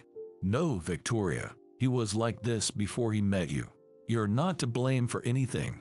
After the conversation with the psychologist, Victoria returned to the fitness center, retrieved her belongings, and headed home. When she arrived, Anderson was home. He was sitting with his laptop, reviewing some reports. "Hey, darling, you're home," she said, entering the living room. "Hey, sweetie, as you can see, were you at the gym?" "Yes, just got back." "You're such a clever one. Come here, let me kiss you. I'm so proud of you," Anderson hurriedly said. Victoria obediently approached and kissed her husband, then sat down next to him and peered at the laptop. There were some financial documents there. Understanding them at first glance was tough, but her husband seemed preoccupied, something that rarely happened.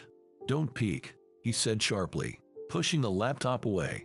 "Oh, come on, I don't understand any of it anyway," she said with a smile. "You're the smart one here." From his reaction, she guessed that the documents were important. They were on a flash drive. Suddenly, Anderson unexpectedly received a call and went to the kitchen so that she wouldn't hear the conversation. Victoria was terribly frightened, but she realized there might not be another opportunity. She quickly copied the flash drive's data onto a disk in a folder with photos from a year ago. When everything was ready, she put the laptop back in its place and stepped aside, acting as if nothing had happened. She didn't yet know if there was anything valuable for her on the drive, but she didn't have any other cards to play for now. She had to start somewhere. When Anderson returned to the living room, he looked troubled. "Darling, I'll need to leave for a couple of days. Issues at one of our branches require my intervention. Will you miss me?" "Of course, dear. I'll miss you very much," Victoria openly lied, trying to hide her joy in her eyes. "And will you behave yourself?" "I promise," she obediently said. "Should I pack your things?" "Yes, just quickly. Put a few clean shirts and a couple of sets of underwear in a bag." Victoria went to the bedroom and quickly prepared everything. Her hands were trembling with fear. She worried that he might accidentally notice that the files from the flash drive had been copied to the laptop, and then she'd have a lot to explain. Luckily, that didn't happen. Just 15 minutes later, Anderson got into his car and left. He promised to call more often but said he would be very busy in the near future. Victoria looked at the clock. It was getting closer to evening. Planning something for today would be foolish. She might not have enough time, so she decided to delve into what she had copied from the flash drive for now. She turned on the laptop, found the folder, and opened it. The knowledge she had gained at the Business Institute was proving to be very useful now. She understood that these were sales documents, but couldn't figure out what was wrong with them. Somehow, she felt that they would help her in the future. She copied the data from the folder onto her own flash drive and headed to Zara's place. Her husband was better at dealing with these matters. Zara was eagerly waiting for her friend, with her laptop already turned on. After a few minutes of studying the documents, Brian gave his verdict. "Kickbacks." "Seriously?" Victoria asked. "Can you explain in more detail?" He was embezzling from his own company and partners, and he'd been doing it for some time. With every deal, he received kickbacks into his personal account. "Can these documents confirm that?" Zara inquired. "Easily, if they end up in the right hands. He could even be jailed for fraud and tax evasion." Victoria smiled contentedly. She now had an ace up her sleeve. Brian continued to study the documents while the girls went to grab a snack. Victoria finally had an appetite. She hadn't eaten much for a couple of days, so Zara suggested they have dinner together. Soon, Brian joined them in the kitchen with a satisfied expression. "There's something else there, something very interesting." "What else?" the friends asked in unison. "In one file, there's complete access to his personal account where he transferred the stolen money. If desired, the funds can be transferred to another account. You'd only need an SMS from his phone to confirm the transaction." A small plan had already formed in Victoria's mind, but how could she execute it? And now, she faced another equally challenging task, one that could only be accomplished while Anderson was out of town. "Zara, do you remember I asked you for help?" she asked her friend. "Of course. What have you come up with?" Zara replied. "I need to visit my hometown and see my mother. Could you come with me?" "Sure," Zara confidently said. "Do you want me to go with you to see her?" "No, I'm just not sure if I'll be able to drive back calmly, so I need you. I don't have anyone else to ask." Zara agreed. Of course. They decided to leave early the next morning. Victoria went home to calm down, think, and pack the necessary things for the trip. Victoria hardly slept the entire night. Her mind was full of thoughts that wouldn't let her rest. But by morning, she clearly understood why she needed to see her mother. She needed answers, or rather, not just needed, but urgently required them to regain her footing in life. Exactly at 6 in the morning, Zara picked her up. They decided to take Zara's car. It was faster and more comfortable. "How are you?" Zara asked, noticing the red eyes from lack of sleep. "Fine. Do you want me to drive?" "It's about a 3-hour drive." "Sure, let's do that in half an hour when you've woken up a bit. You don't look too good." "Okay, let's make it in half an hour," Victoria agreed. She looked somewhat detached, as if she were heading towards some kind of sacrifice. But it wasn't surprising. Zara couldn't quite understand why now. The visit to her mother could have been postponed. "Victoria, are you sure you need this right now? You already have a lot of problems, and you're deciding to delve into the past. It might make things worse." "Zara, there's nowhere worse to go. But I really need this. I'm not expecting joyful hugs and warm words. I know it won't be easy, but there's something I need to understand for myself. What exactly? I'll explain to you when we're on our way back. Please turn on some music. I need a little distraction. They drove for another half hour with the radio playing and then switched places. Victoria looked better now, and her friend agreed to let her take the wheel. Victoria kept glancing at the time as if she were waiting for something.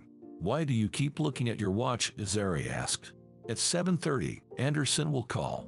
Her friend calmly replied. Why at 7:30? Are you sure? Have you figured out what you'll say to him? He always calls at this time when he's on a business trip. Probably to make sure I don't get enough sleep, even when he's not home. Victoria sadly answered. They were passing through a small town and decided to stop for coffee at a gas station when Victoria's phone rang. Hello, dear. Good morning to you, came the voice from the other end of the invisible line. Good morning, honey. Is everything okay over there? Victoria replied. Yay, well, not really. Where are you? Her husband asked in a more serious tone. Anderson had a free minute in the morning and decided to check if his wife was at home. However, the app showed that she was somewhere unknown, so he decided to call her. I'm on my way to my mom's. She called and said she's feeling sick and asked me to come over. Victoria almost lied. Seriously, but you said you don't have any communication with her at all. I'm not some kind of monster. She's still my mother. I should help her. You yourself said that family is sacred, remember? I remember, but why didn't you tell me anything? Don't you understand that you should inform me about such things? You should have waited for me so we could go together. It's not safe to travel alone like this. What if something happens on the road? Anderson, what could happen to me? The car is in good condition. I know where I'm going. I'll be back today. I'll get the medications from the pharmacy and call a doctor if necessary. I'll be back by the evening. Don't worry about me. And I'm sorry I didn't tell you. I didn't want to trouble you. You already have your own problems. Okay, keep me updated. I'll call you every hour and distract you while driving. That will certainly lead to something happening. I'd rather call you when I arrive. Okay, fine, but don't forget. Otherwise, I'll be mad. Anderson didn't like that his wife had gone so far without telling him, but he chose to believe her. After all, what else could he do? When the call ended, Zara couldn't hold back her questions. Why did you tell him where you're going? He would have found out anyway, sooner or later. He keeps an eye on me. It's better to tell a part of the truth so as not to raise suspicion. Besides, I'm not doing anything criminal. At least not yet. What do you mean not yet? I have an idea. About your mom, her friend asked in confusion. No, of course not. It's about Anderson. It was 10:30 in the morning when the girls entered the small town where Victoria's childhood had passed. She looked anxious, even a little frightened, but she held herself confidently. Are you really sure you don't want me to come with you? Zara asked. Yes, I'm sure. I can handle it. Don't worry, Victoria replied. She got out of the car and entered her building. She was certain her mother was at home, and she was right. When her mother opened the door, she was surprised but not pleased. Well, hello there, my dear daughter. Remember where your home is located. Finally, her mother greeted her with displeasure. Hello, Mommy. I'm also thrilled to see you, her daughter replied ironically. How have you been? Is everything great? How have you been getting by? If you need money, I can't help. You know, there's not much extra. I don't need money. I want to talk. Can you help me with that? And I wouldn't mind some tea. I traveled a long way to get here. Tea is available. Let's go to the kitchen, her mother said coldly. Margaret made tea for herself and her daughter. It seemed that she was completely indifferent, or even uncomfortable in Victoria's presence, as if she wanted her daughter to leave her house as soon as possible. Well, ask your question. What did you want to ask? Her mother began. Victoria looked intently at her mother and asked directly, Can you answer me honestly, at least once in your life? Of course, I can, but I haven't heard the question yet. At that moment, Victoria seemed to feel like that little and perpetually hurt girl who had tried with all her might, but in vain, to earn her mother's love. Mom, why didn't you love me all these years? What did I do to you? She asked without preamble. Margaret wasn't even surprised by such a question. She didn't try to deny or justify herself. It was as if she, to some extent, had been expecting that this conversation would take place sooner or later. You see, because of you, your father left me. I loved him with all my heart. I thought we would grow old together and die on the same day. But when you were born, everything changed. He fell out of love with me, and then he left for a younger woman. After Margaret's second childbirth, she gained a lot of weight. Her husband didn't want to be around a woman who didn't care about her figure. Moreover, she had numerous demands that seemed to have no end. They often argued, quarreled without reason. Victoria couldn't remember all of that. She was too young. But her mother remembered everything. "Mom, what does that have to do with me?" Victoria asked. "If I hadn't given birth to you, I wouldn't have gained so much weight. I would have remained young and beautiful." "Mom, no one forced you to have me. Are you saying it's all my fault?" Margaret protested. "Apparently, yes. Instead of trying to solve your problems, you projected all your resentment onto me. Do you even understand how awful it is to be hated by your own mother? You should have just sent me to an orphanage. What were you complaining about? You had a roof over your head, food, clothing, everything a child needs. I didn't have the most important things, a sense of security and maternal love. Somehow, you didn't stop loving Jack when Dad left. Because Jack was your father's favorite. When our son was born, my husband adored him, and you. If it weren't for you, we would still be together. Mom, are you out of your mind? Do you realize you ruined my whole life?"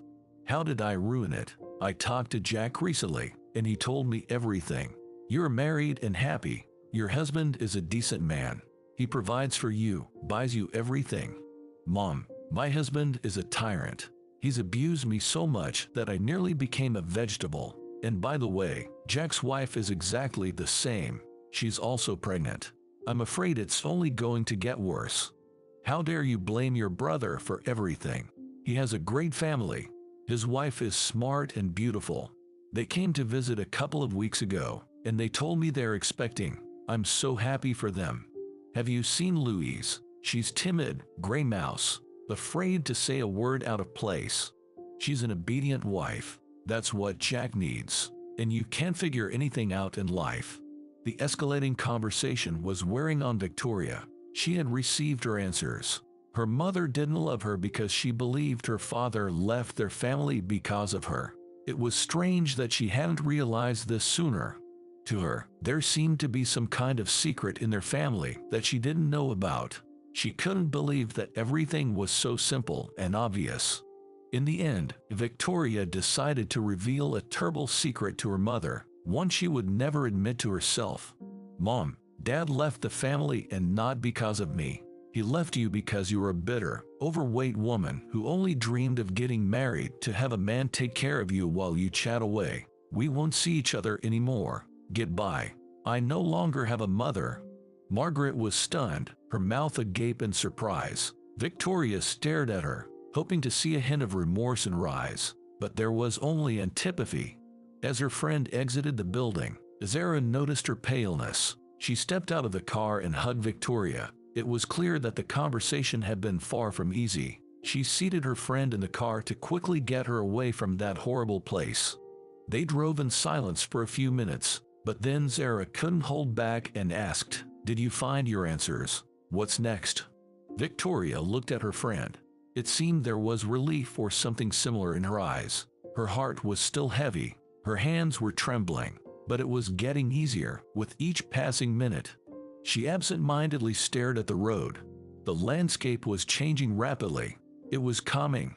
Victoria remained quiet for a little while longer, trying to gather her thoughts, and then answered, "My mother hated me not because I was terrible, but because she was terrible. She said my father left because of me. But that's not how it works. All these years, I thought I was bad, and that's why my mother didn't love me. At some point, I let that go when I left home and didn't even call. But apparently, I need to confront my problems, not hide from them."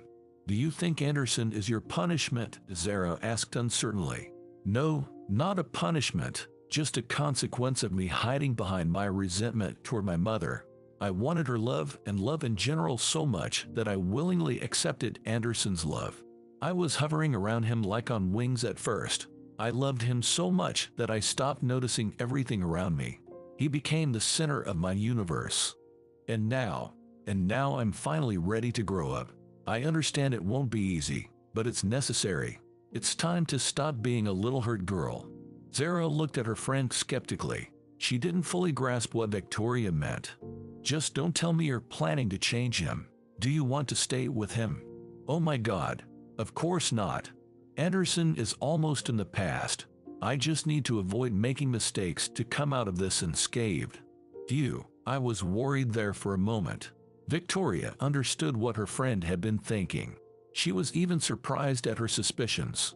No, Zara, Anderson will never change. He's not really that awful, just too focused on himself and his desires. But he's not the right fit for me anymore. What are you going to do? Maybe you shouldn't go back home.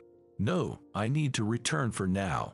If I want to start a new life, I'll need money, and now I know where to get it. Do you think your Brian, would agree to help? I think so, but I won't vouch for him. Do you have a plan already?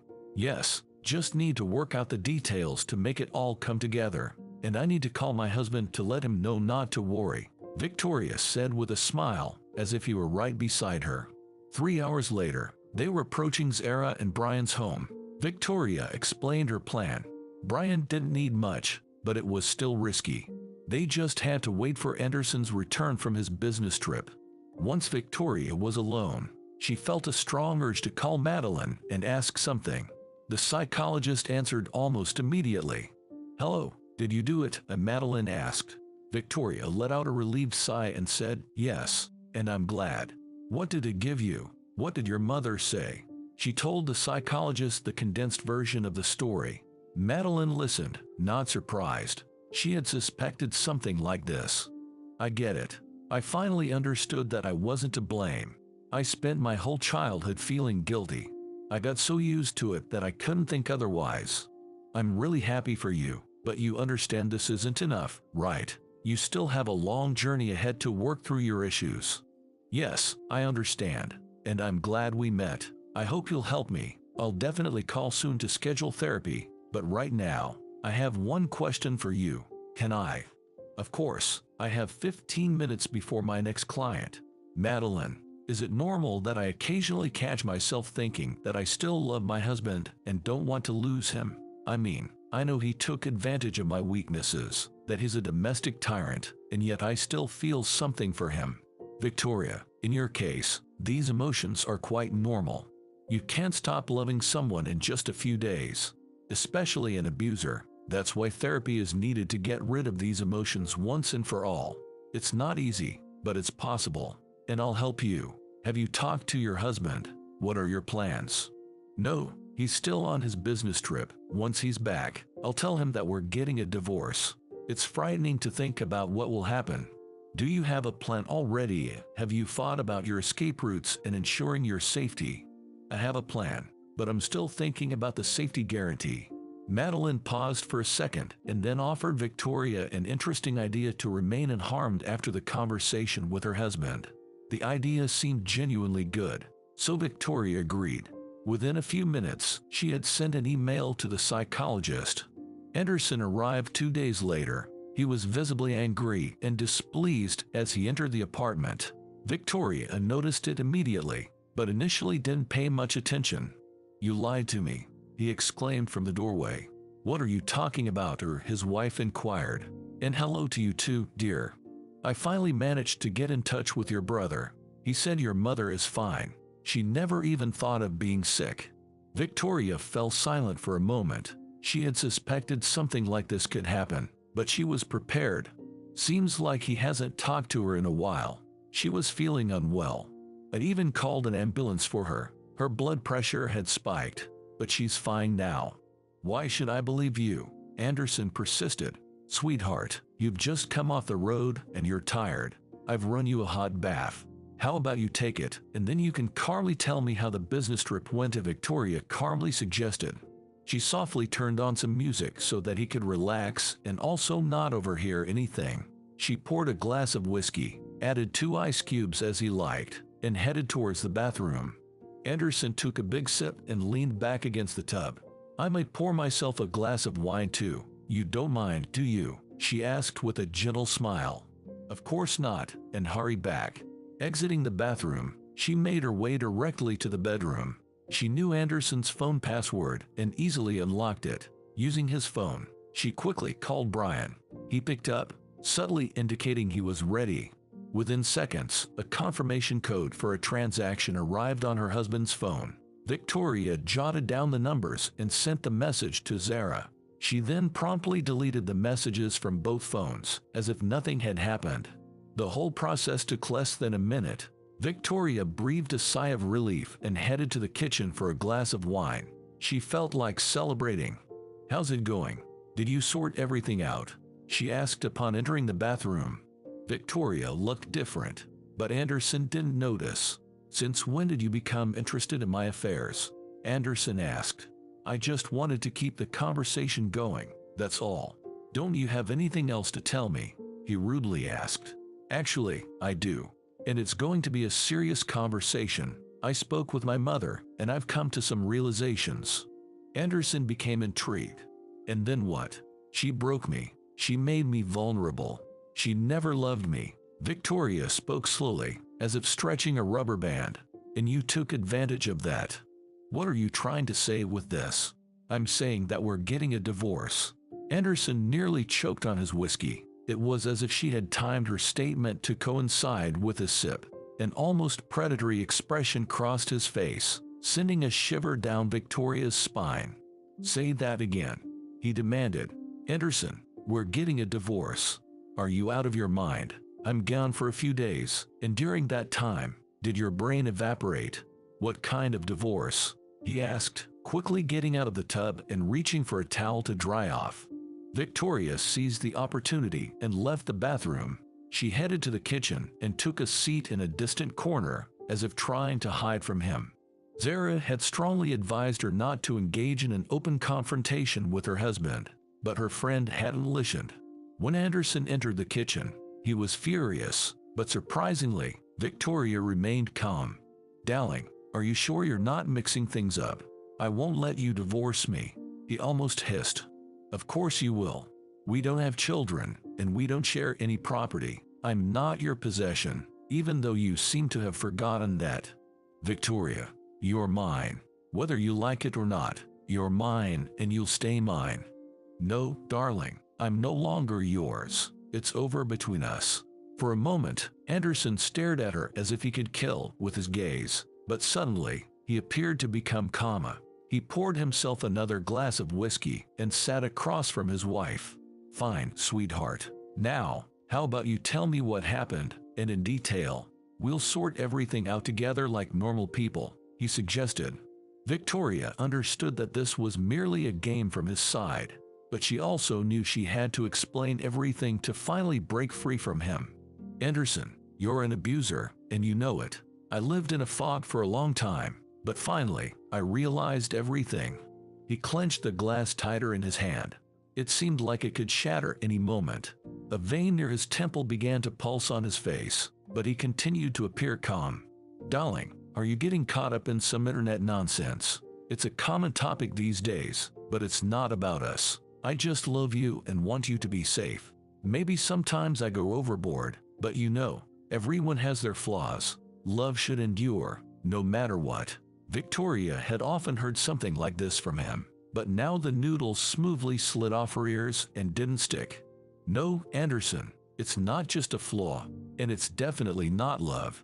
When you love someone, you accept them as they are, not try to change and mold them to fit you. You never loved me, Anderson. You don't even know me." "You're mistaken, dear. I know you better than anyone else in this world, and I only wish you well." "How can't you understand that?" "Nair, sure, only your methods are strange. You made me quit my job, prohibited me from hanging out with my friends. You tried to ruin my friends' businesses. You even sent my boyfriend off to the army." Anderson squinted. He hadn't expected this. And how did she find out about all of this? Nonsense. I never did anything to your ex. No, I found out about everything. I just don't understand one thing. Do you even realize what you've done? You've ruined people's lives, Anderson. And why? Because they cared about me. Is that your version of caring? Victoria, you've lived with me all these years and wanted for nothing. Isn't that caring? I did everything for your happiness. And lied to your own partners for my happiness too, Victoria asked with a satisfied smile. What are you talking about now? I've never deceived my partners. Where are you getting this from? About the kickbacks. I know about them, she replied, her smile growing wider. Where did you get those words? Her husband asked angrily. Victoria, you need to think carefully about what you're saying right now. You're stepping onto a slippery slope, and you might fall. You might even break your neck, he said threateningly. Victoria continued to sit in her place, sipping her wine. She stared intently at her husband, but it wasn't the gaze of a meek lamb anymore. It was more like that of a predator. I covered my bases. If, God forbid, something happens to me, documents proving your schemes will end up in the right hands. Anderson got up from his seat and started to approach her, but then he heard her say, Step back and don't come any closer. I wouldn't advise you to pick a fight with me right now. Step back, she repeated loudly. Anderson hesitated and sat back down on his chair. And how can I be sure that if I let you go, you won't hand those documents over to anyone? And where did you get them? He decided to probe. The documents were on your flash drive, remember, and there's no reason for me to give them to anyone if you do as I want. For a moment, Victoria even felt like they had switched places, as if she had become the tyrant and he the victim. And it wasn't a pleasant sensation. And what do you expect from a divorce? You know we have nothing to divide. I don't need anything from you. I've already taken everything I wanted. What are you talking about? Anderson asked, not realizing what she meant. He thought she might have hidden the jewelry he gave her, or something else valuable. But what? I'm talking about your secret account. Don't believe me? Check your phone. Anderson jumped up from his chair. He couldn't even imagine that she would dare to do something like this. He went to the room, took his phone, checked the balance of that account, and saw only $6 left. Victoria knew her husband couldn't stand the number 6, so she specifically asked Brian to leave exactly that amount in the account. It was as if the remaining balance was attracting misfortune. Have you lost your mind? There were over $60,000 there. That's theft. How could you? And how could you steal from your friends for so many years? I'm more like Robin Hood. I steal from those who steal from others. I promise to use some of the money for charity, just so it's like in that story, Victorian said with a smirk. Dear, if you want a divorce, then you'll give me back that money right now, or I won't be responsible for what happens next. That was my emergency fund for a worst-case scenario. And now you don't have it anymore, his wife replied. Anderson paced around the room like a trapped animal, trying to figure out how to appease his infuriated wife. Do you realize what will happen to your friends or your family when you leave? He asked angrily. Victoria smiled again, her smile starting to annoy him. If you touch any of my friends, I'll send the documents to your partners. And if you try to harm my family, I'll be grateful to you. I don't have a mother or a brother anymore. I'm leaving behind my sad past and starting a new life. Are you so sure you'll get away from here? He snidely asked. Absolutely. You love yourself too much to end up in prison. I have no doubt about that. Victoria was sure he wouldn't do anything to her. While Anderson was a skilled manipulator and swindler, he certainly wasn't a gangster or, even less, a murderer. Otherwise, he wouldn't have spared Adam. Get out of here. Leave right now. She stood up from the chair and made a little curtsy, which infuriated her husband even more. I'll just gather my things now. There's nothing of yours here. Get out. I'll take the documents and that's it. Don't worry. I have enough money for a new wardrobe. She took off her engagement ring, placed it on the kitchen table, and asked, Will you file for divorce yourself, or should I take care of it? File it yourself. I don't want to divorce you. I love you. I love you even after everything you've done." He almost shouted. "How wonderful that it no longer affects me." Victoria convincingly lied. In reality, all of this affected her very much. For over 2 years, she had loved this man. She knew every little detail of his face and body. They had spent hundreds of wonderful nights together. Even now, she sometimes wanted to embrace him and comfort him, but she had to restrain herself. Victoria scolded herself for her feelings towards her almost ex-husband, but there was nothing she could do about it. Apparently, he had more power over her than she thought. She had to keep herself under control every second. The attacker's position helped her focus and not show weakness.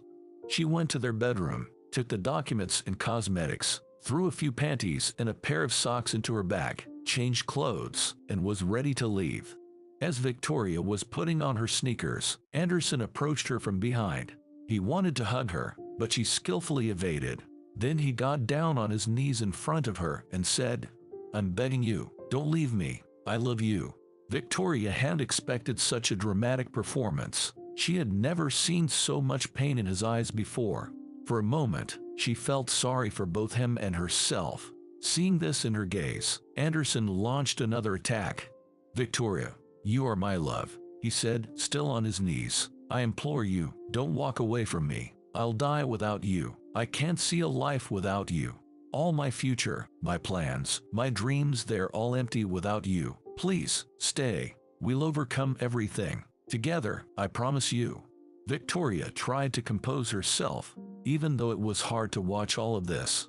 "Stop putting on a circus, enough. I don't believe you," she said angrily.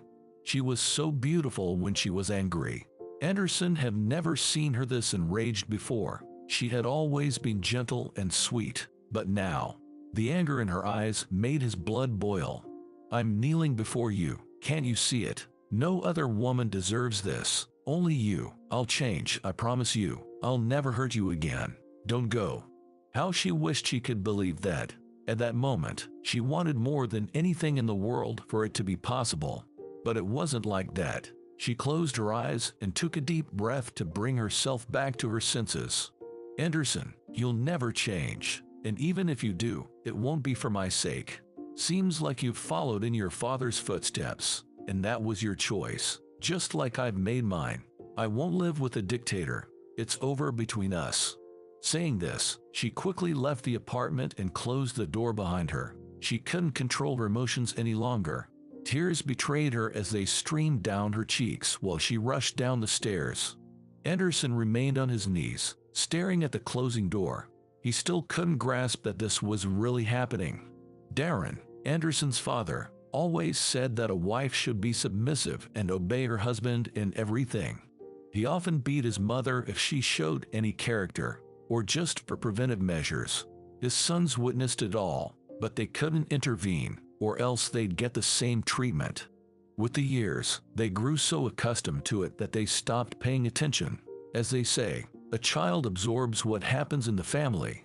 Seeing his mother suffer after his father's beatings, Anderson decided that he would never lay a hand on his wife, but he agreed with his father that she should be obedient. He saw how dutifully his mother managed the household. She ensured everyone was fed and content. He liked his life and his family. Everything seemed like it should be exactly this way, and no other way. When he met Victoria, she immediately caught his eye. She was quiet and calm, the complete opposite of his ex. She had such a pure gaze that he couldn't resist. He made up his mind to win her over, at any cost. And just when it seemed like he had succeeded, when he had tamed her and turned her into an almost perfect wife, all of this happened. He still couldn't understand where he had gone wrong. Why hadn't he managed to handle it? The facts spoke for themselves. She left. Victoria wanted a divorce. Somewhere in his troubled mind, he was sure that he truly loved her. He believed he took care of her, trying to make her obedient and quiet, just as a wife should be. Maybe he was afraid that he wouldn't be able to control himself again, so he tried to eliminate any conflict in their family. Anderson hadn't even realized that his script of marriage was initially spoiled by his parents' example. That's why he couldn't fathom what had gone off track. You'd think, an adult and modern man, strong and confident, yet now he was on his knees, ready to burst into tears. His beloved wife had left him. He understood that he couldn't win her back, since even on his knees, he couldn't melt her heart. He couldn't reach her, even though he was certain she still loved him. Victoria ran out of the building and got into her car. For the first time in her life, she was about to drive while not completely sober.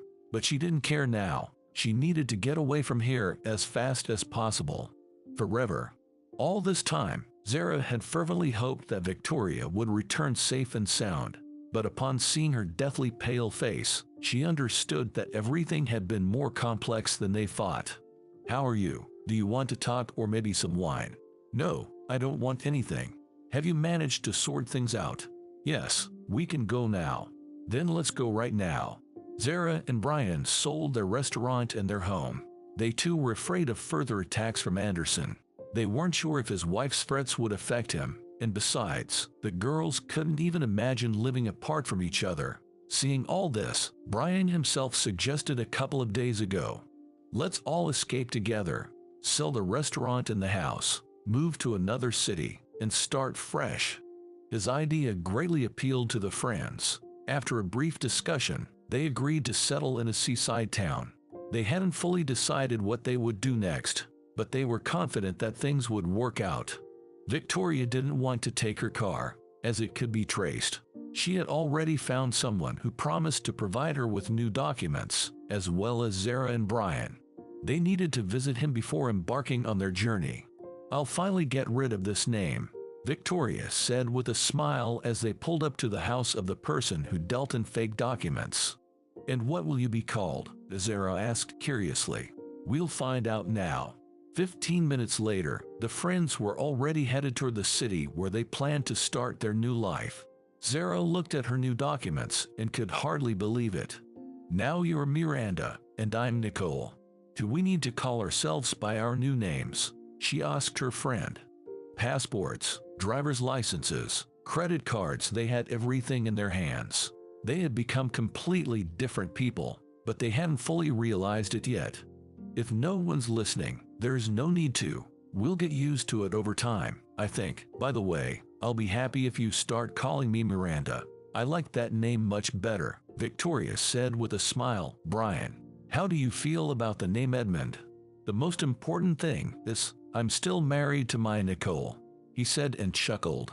They had already driven about 300 kilometers when suddenly Victoria asked, "Would you mind if we make a stop somewhere first?" "Of course, where do you want to go?" Zara inquired. "I want to see Adam. I need to apologize to him. He suffered a lot because of me." The city where Adam lived was almost on the way.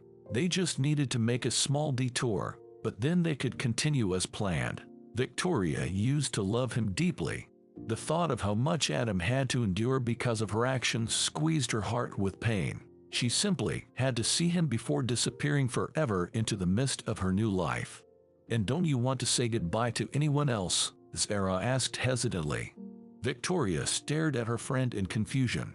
"Anyone else? I've already said goodbye to my mother, and I don't care about my brother anymore, nor does he care about me. You parted ways with her so harshly. I think it'll haunt you. I still don't understand how you could say all those things to her." "Zara, it's hard to call that woman a mother. For the first time in my life, I was able to stand up to her, and I don't regret anything. She's not a mother, she's a monster. If you knew what my childhood was like, you would understand me." "We're almost there," Brian unexpectedly said, seeing a sign with the name of the city where Adam lived. They had about 10 more kilometers to go before reaching Adam's house. Zara couldn't shake off the shock after her friend's story. "Yeah, my mom was completely different. Suddenly, she passed away early. From my childhood, I only remember good things about her. I can't even imagine how you managed to grow up as a relatively sane person." "I've always dreamed of having a kind and loving mother," Victoria said sadly. "I saw that side of her. She was like that, but only with my brother. That's why I thought I was to blame for her not loving me. I tried to become better for her sake, but she didn't notice anything, and if she did, she only mocked my efforts." "All right, girls, we've arrived," Brian said. parking near an old 5-story building. Victoria had been to Adam's house only once before. He had invited her over to introduce her to his mother. That was a couple of months before their breakup. "Will you wait for me? I'll try to be quick." "Don't rush, take your time. Most likely, we'll have to spend the night at a hotel anyway." Victoria nodded and got out of the car. She easily recognized his entrance. She climbed up to the second floor, stopped for a few seconds outside the apartment with the number 25 to catch her breath and gather her thoughts, and then knocked on the door. Adam's mother opened the door. She didn't recognize Victoria right away. They had only met once before, and it was a long time ago. "Hello, Pamela. Can I see Adam?" Victoria asked. "Hello, who are you?" "Well, wait a moment. We've met before. My name is Victoria." "Exactly, Victoria," his mother said, and then shouted, "Adam, you have a guest." When Victoria was heading to him, she somehow assumed that Adam was still on crutches or lying in bed. But she was mistaken. He had come out, though he limped slightly. Seeing her, he quickened his pace and approached. Without asking for permission, he embraced her tightly and pressed her against his chest. Victoria definitely didn't expect such a welcome. Different scenarios of their future meeting had played in her head, but this one wasn't even in the best of them. "Hey, sweetheart, I'm so glad you came. How are you? Did you leave him?" Adam asked with a smile. Victoria smiled widely. Seeing Adam made her so joyful, and even more so, she was relieved that he didn't hate her as she had thought. "Hey, how are you? I've heard so much that I can't wrap my head around it. I thought you were still recovering." "That's how it was. I only recently started running again. I was actually planning to come to you myself when Zara called and asked about what happened. Then I guessed that you'd be coming soon. I was afraid of missing you, so I've been waiting for you all these days." "You were waiting for me?" Victoria couldn't believe her ears. She was on the verge of tears right now and was struggling to contain her emotions. "Of course, just the thought of you helped me get back on my feet. Adam, I'm so sorry that all this happened to you," Victoria said, and couldn't hold back her emotions any longer, bursting into tears for the first time in these past few days. Adam hugged her as tightly as he could. Suddenly, his mother entered the hallway, saying, "I understand that you need to talk, so I'm going over to my friend's place. If you need anything, just call. I'm glad to see you again." She gave Victoria a kind smile before leaving. "Thank you, I'm glad too," Victoria replied, still sobbing. When the young people were left alone, Adam escorted her to the living room and offered her tea, but she declined. She didn't want to lose sight of him even for a second. "Victoria, did you leave him?" he asked again. "Yes, finally. All thanks to Zara. I didn't even realize the hell I was living in, and I'm scared to think what would have happened next." "And what do you plan to do now?" he asked with hope in his voice. Adam had decided that since she came to him, they would definitely be together now. He had been waiting for their reunion for all these years. Thoughts of Victoria had helped him survive the army, even though it wasn't easy there. And when he was in the hospital, he only thought about her. And when he was relearning to walk at home, Victoria briefly recounted everything that had happened, and about the plans she and Zara had made with Brian. "Are you leaving again?" Adam asked with a hint of sorrow in his voice. "Come with me," she suggested. Adam hesitated.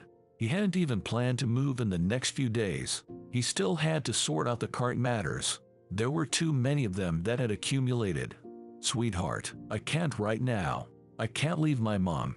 I was actually planning to find a job first to pay off the debts. Maybe you can stay," he said. "Adam, I can't. I'm afraid he'll look for me. I want to go as far away as possible. Disappear. Don't worry about the money. I didn't leave empty-handed. After all, you suffered because of him, so he should pay. And my mom, once we're settled, we'll take her with us. How about that option?" "Victoria, do you want me to go with you?" Adam asked uncertainly. "I mean, do you still love me?" Victoria looked him straight in the eyes and smiled her most beautiful smile. "I tried to deceive myself. I thought I didn't love you anymore, that the feelings were gone. I thought you had abandoned me. I was angry for a long time, but now, when I saw you, I felt so warm inside. I think I've loved you all this time. I just hid these feelings deep inside. Will you hide them anymore? I won't hide them anymore, she said and kissed Adam. The kiss was so pleasant and sensual, as if they had never parted, as if there hadn't been 2 years of that abusive marriage, as if she had become herself again. Even better, she had become stronger, but she still loved him. Let's not rush, okay? Victoria requested, pulling back slightly after the kiss. Adam agreed. He was willing to do anything just to be with her again. 2 months passed. Miranda, formerly Victoria, sat on the seashore, enjoying the morning chill. She and Adam had gotten married a month ago, and they were happier than ever. Well, he had married Miranda, not Victoria. They had settled in a small town by the sea with their friends, just as they had planned. The girls had gotten used to using their new names to avoid arousing suspicion from those around them. Nicole and Edmund, formerly Zara and Brian, bought a small house and decided to become restaurateurs again. A month ago, they had opened a restaurant. Their friend's wedding had been the first celebration there. That's when they showed the whole town how skilled they were at hosting events. Adam and Miranda decided to get into the hotel business. They bought an old hotel that was in terrible condition. The last repairs were finishing up, and preparations were underway before they could welcome their first guests. 2 weeks after settling in the new place, Miranda finally got in touch with Madeline and began her psychotherapy sessions, but they were conducted online. Both of them found this arrangement suitable. Once they had established a session schedule, Madeline received her first payment on her account. However, the amount slightly puzzled her, so she decided to call Miranda. "Did you make a mistake with the payment?" she asked when Miranda answered the call. "No, it's correct. It's my way of thanking you for your help, and from now on, you'll be paid for the sessions," Miranda explained. "Isn't $3,000 too much for a single free consultation?" "No, it's not too much. I'm really grateful to you. Perhaps if it weren't for your help, I would still be married and unhappy, but now everything has changed."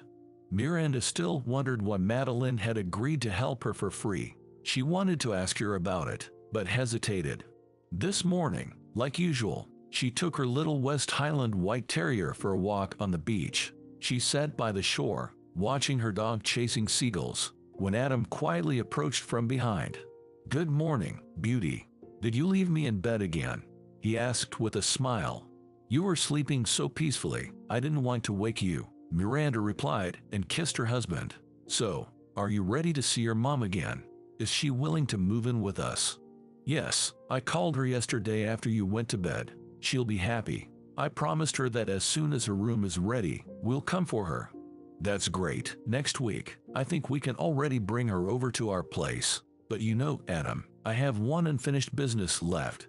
Maybe before that, we can make a stop somewhere, or I can go alone, and you can handle things here." "No, I won't let you go alone. I don't want to be away from you for another day. Is it far we need to go? Where are you planning to go?" Louise. This girl had been haunting Miranda all these days. Sometimes before falling asleep, she imagined how her pregnant future daughter-in-law was living, and how much she still had to endure. Miranda couldn't leave things like that. She had to at least try to change everything. If it didn't work out, she would have to let go and move on. But she needed to try, even though returning to those places was a bit frightening. When Adam learned about his wife's plans, he wasn't exactly thrilled. No, he wasn't afraid, but he worried that something might not go according to plan, especially since the plan itself wasn't that well thought out. How could it be when there were so many variables and unknowns? "All right, let's go. I won't let you go alone, that's for sure. But let's agree, if she doesn't want to come, you'll leave things as they are, and you have to be emotionally prepared for that outcome, that it might happen."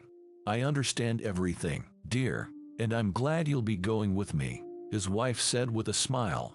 The next morning, they got into the car early and drove for hundreds of kilometers to rescue her pregnant future daughter-in-law from her abusive husband. Miranda was really hoping that Louise would listen to her. She had prepared a whole speech for her, but still worried that it might not work. During the rest of the journey, they discussed their future hotel, which would soon be ready for the grand opening. Suddenly, Adam asked, "By the way, What do you think my mom could do to keep herself occupied? Something that wouldn't strain her too much, but also wouldn't let her get bored. She doesn't like sitting still for long. I know her." Miranda fell silent, her face taking on a mysterious expression. She hadn't had time to think about that yet. "Well, what does your mom enjoy doing?" she inquired. "I'm not really sure. She's into a lot of things. I think we'll need to clarify this with her first. Then we can decide, so that it doesn't seem like we're imposing something she doesn't like." "Agreed." Adam nodded, then gestured toward a sign. They were entering the town where her brother lived.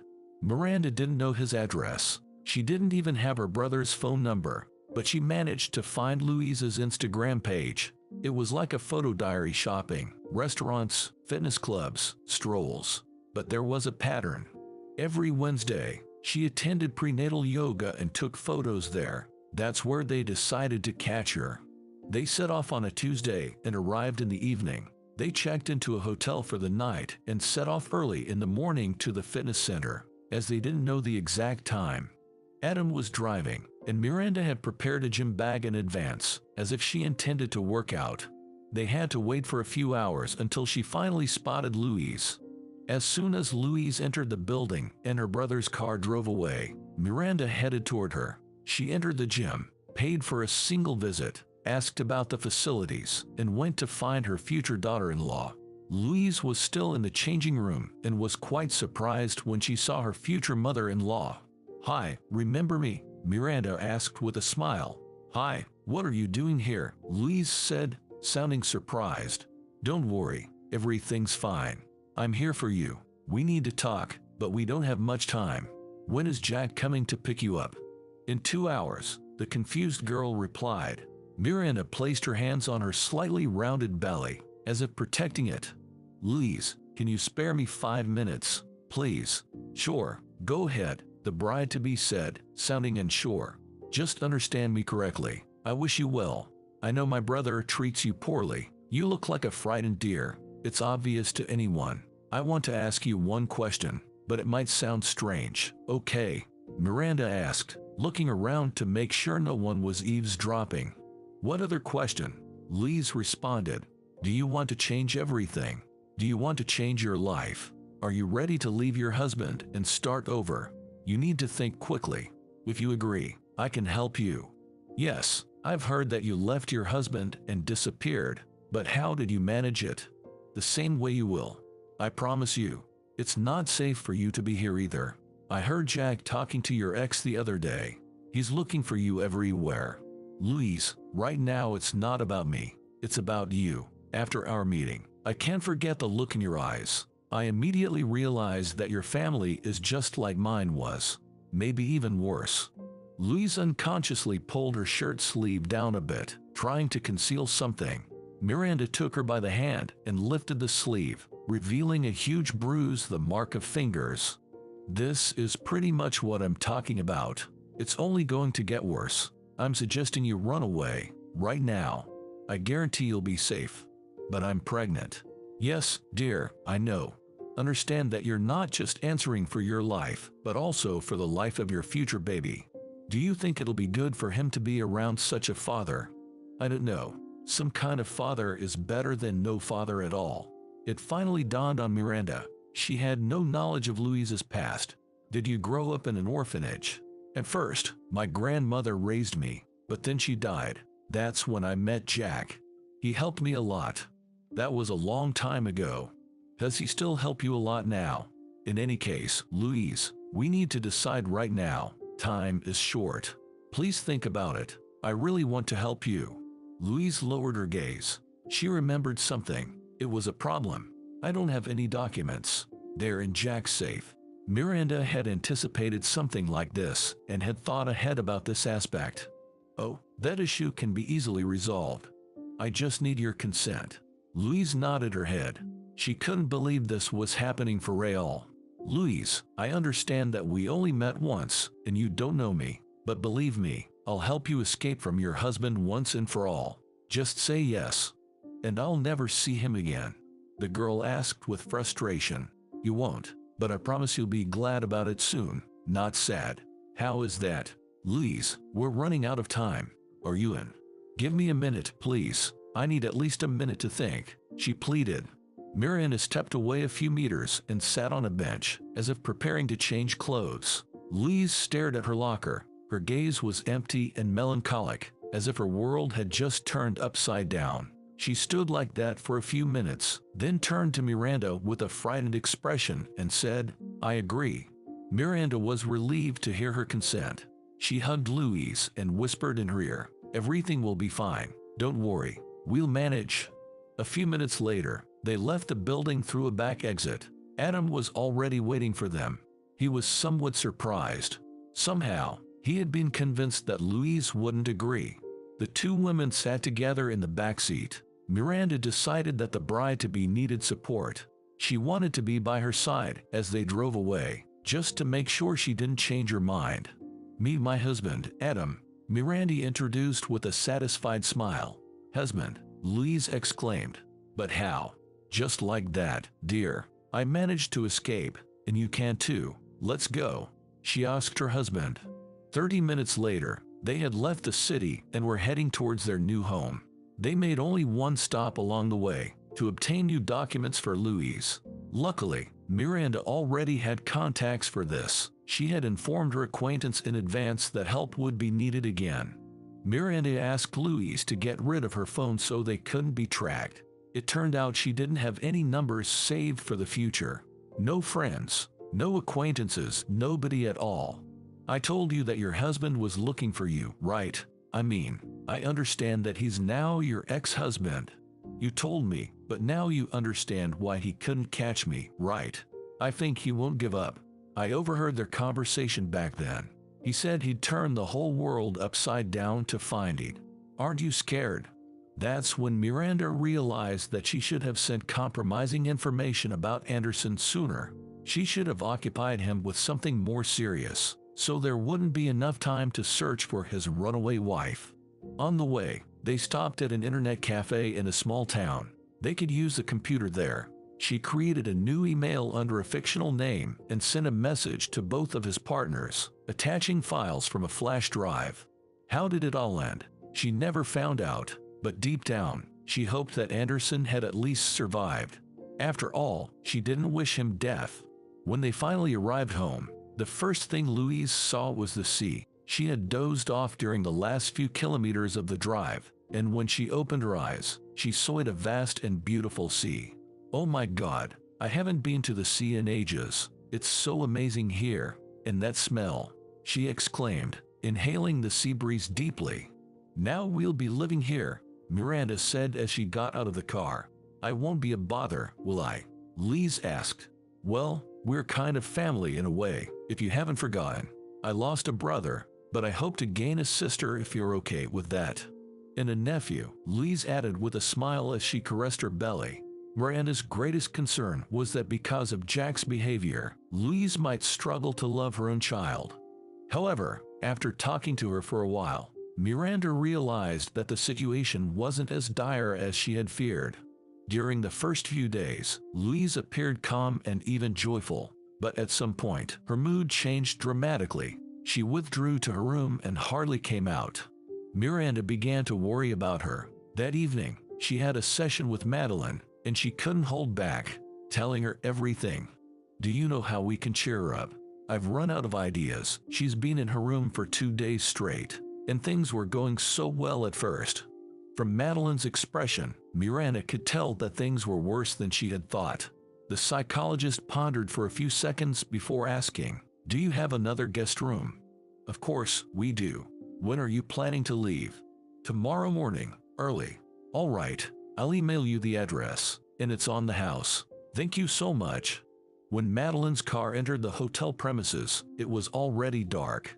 Miranda came out to greet her guest herself. She was so thrilled, as if her own mother had arrived. She had become so attached to this kind and yet stern woman. Madeline looked great. At first, Miranda, then known as Victoria, had thought she was just a bit over 30, but as she got to know her better, she realized Madeline was already in her 40s. They exchanged warm greetings.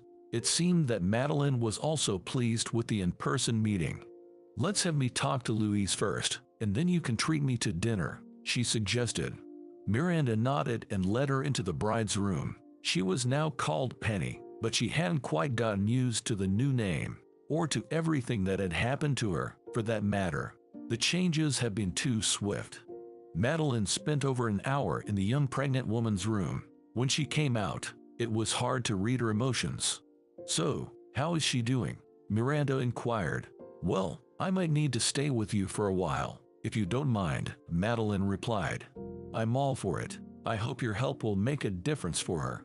"It definitely will, but she'll need more time than you. She was under her husband's influence for far too long." Madeline stayed at the hotel for another month. She had grown fond of living by the sea and decided to move there permanently. Nearby was a rehabilitation center for women who had experienced violence, and they were in need of skilled professionals. She sold everything and relocated.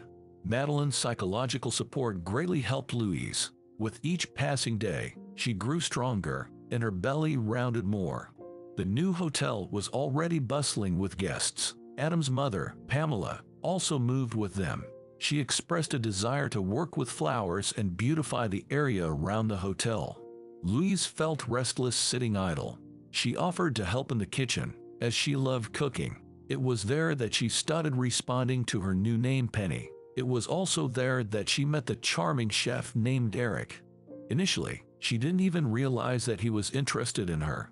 It was beyond her comprehension that a pregnant woman could attract someone. But a few days before giving birth, Eric confessed his feelings to her and proposed, suggesting they get married so their child would be born into a legal marriage.